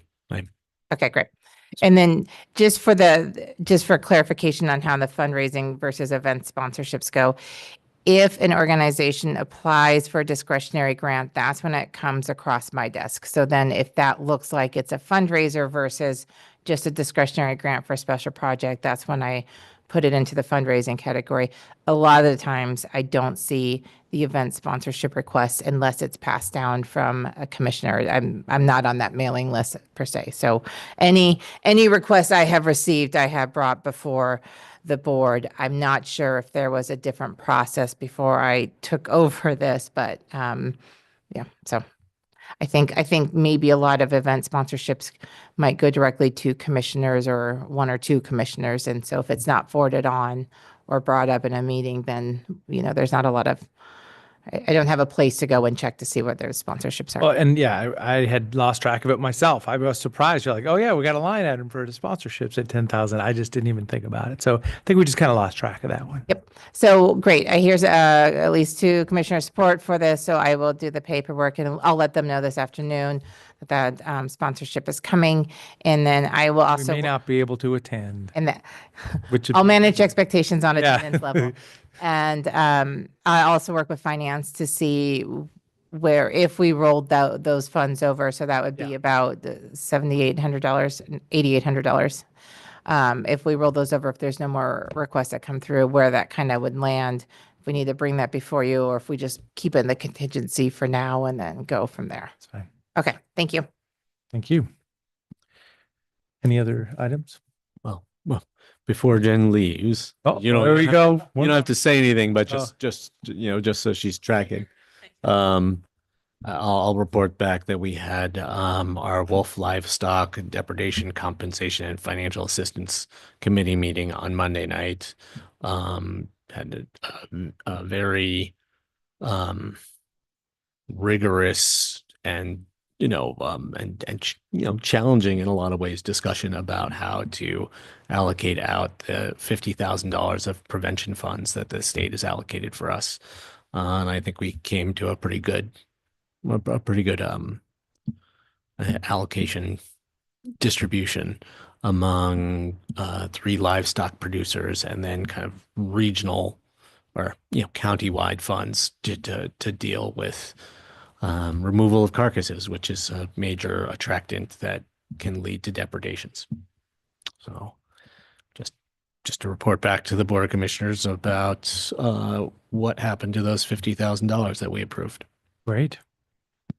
Thank you. Thank you. And Jen did a great job. And Jen did a great job. Oh, There is yes. yeah. And I did talk to Tim Brownell this morning, so I think we're going to be able to get a program up and running with solid waste fairly easily. I'll knock on wood on that since it's not set in stone yet, but. So, all right. Well, maybe there's an opportunity for a rendering plant. The DEQ people aren't motivated to do it, but maybe in a new environment, possibly, because any meat processing used to be some value out the back door for the offals and the hides, and it just isn't like that anymore. So I've heard about that in the past. I don't know where it would go today. I think a lot of a lot of the carcasses that we're talking about that attract wolves might be very, very old. Well, it boils down to Not necessarily have the same kind of value like a freshly butchered carcass might have. it boils down to yellow grease and bone meal. So maybe there is value depending on the age. Yeah. But I agree. I understand what you're saying. Not to get too graphic, but I mean, the descriptions of some of the, like a very, like a carcass that's been on the landscape for, years can still attract wolves. And there's not a whole, the biologists were just expressing amazement that, something that old that doesn't really have anything left to it could still attract animals. And then there was some more gruesome stories about things that were, partially decomposed. And so if you want to follow that, go watch the video of that meeting, right? Yep. Understood. And not necessarily, I mean, a rendering plant, if I track correctly, I mean, we're talking about a pretty substantial scale. And I mean, there was talk of maybe, a couple hundred calf or lamb or, small carcasses, but I don't know what kind of, like volume of material you need to have a rendering plant, but I'm guessing that wasn't it. Just from this source that we weren't talking about a significant amount. As I say, it's just one of those topics that maybe it would complement, a business idea for the disposal from meat processing. And the state of Oregon doesn't have a facility like that. This is from a couple years ago. It's either going to Idaho or Washington if it's not going to be disposed of locally. And it boils down to hides, yellow grease, and bone meal. It used to be an industry back in the day. Yeah, we had a rendering plant in Redmond up until not that long ago. Okay, anything else? So next week, Vietnam Veterans of America Proclamation, working on putting something together just to keep it positive. Thanks for the service. And I come to the conclusion that, remember, the end of the Vietnam War wasn't a good time for the people coming home or the big international picture there. So we're going to put something together. We may have quite a few Vietnam vets join us. I went to a VFW meeting last night just to acknowledge that. And so April 30th, 1975 was 50 years ago, when the conclusion of Vietnam. And you'll recall that we had a request from what I don't remember the exact Vietnam name. settlements. Yep. Yeah. Yeah, no, I'll contact them. I've got that on my desk still. I would hope that any proclamation that we do will also recognize, people who were allies of the United States, who came here as refugees, who escaped a war-torn country, and who suffered firsthand some real impacts from the Vietnam War as well. So as I say, it's coming together. I came up with some kind of topic points yesterday. I've sent it to Brenda and Sean Kirk at our VSO office. But yeah, let's route it for a review. So because we can add or edit. It's our proclamation. Yep. My suggestion would be to got back in contact with that group and just. I already said I would. Yep. Share the draft with them. Make sure it addresses the things that they'd like to see addressed as well. Great. Anything else? Nope. Oh, seeing none. Meeting adjourned.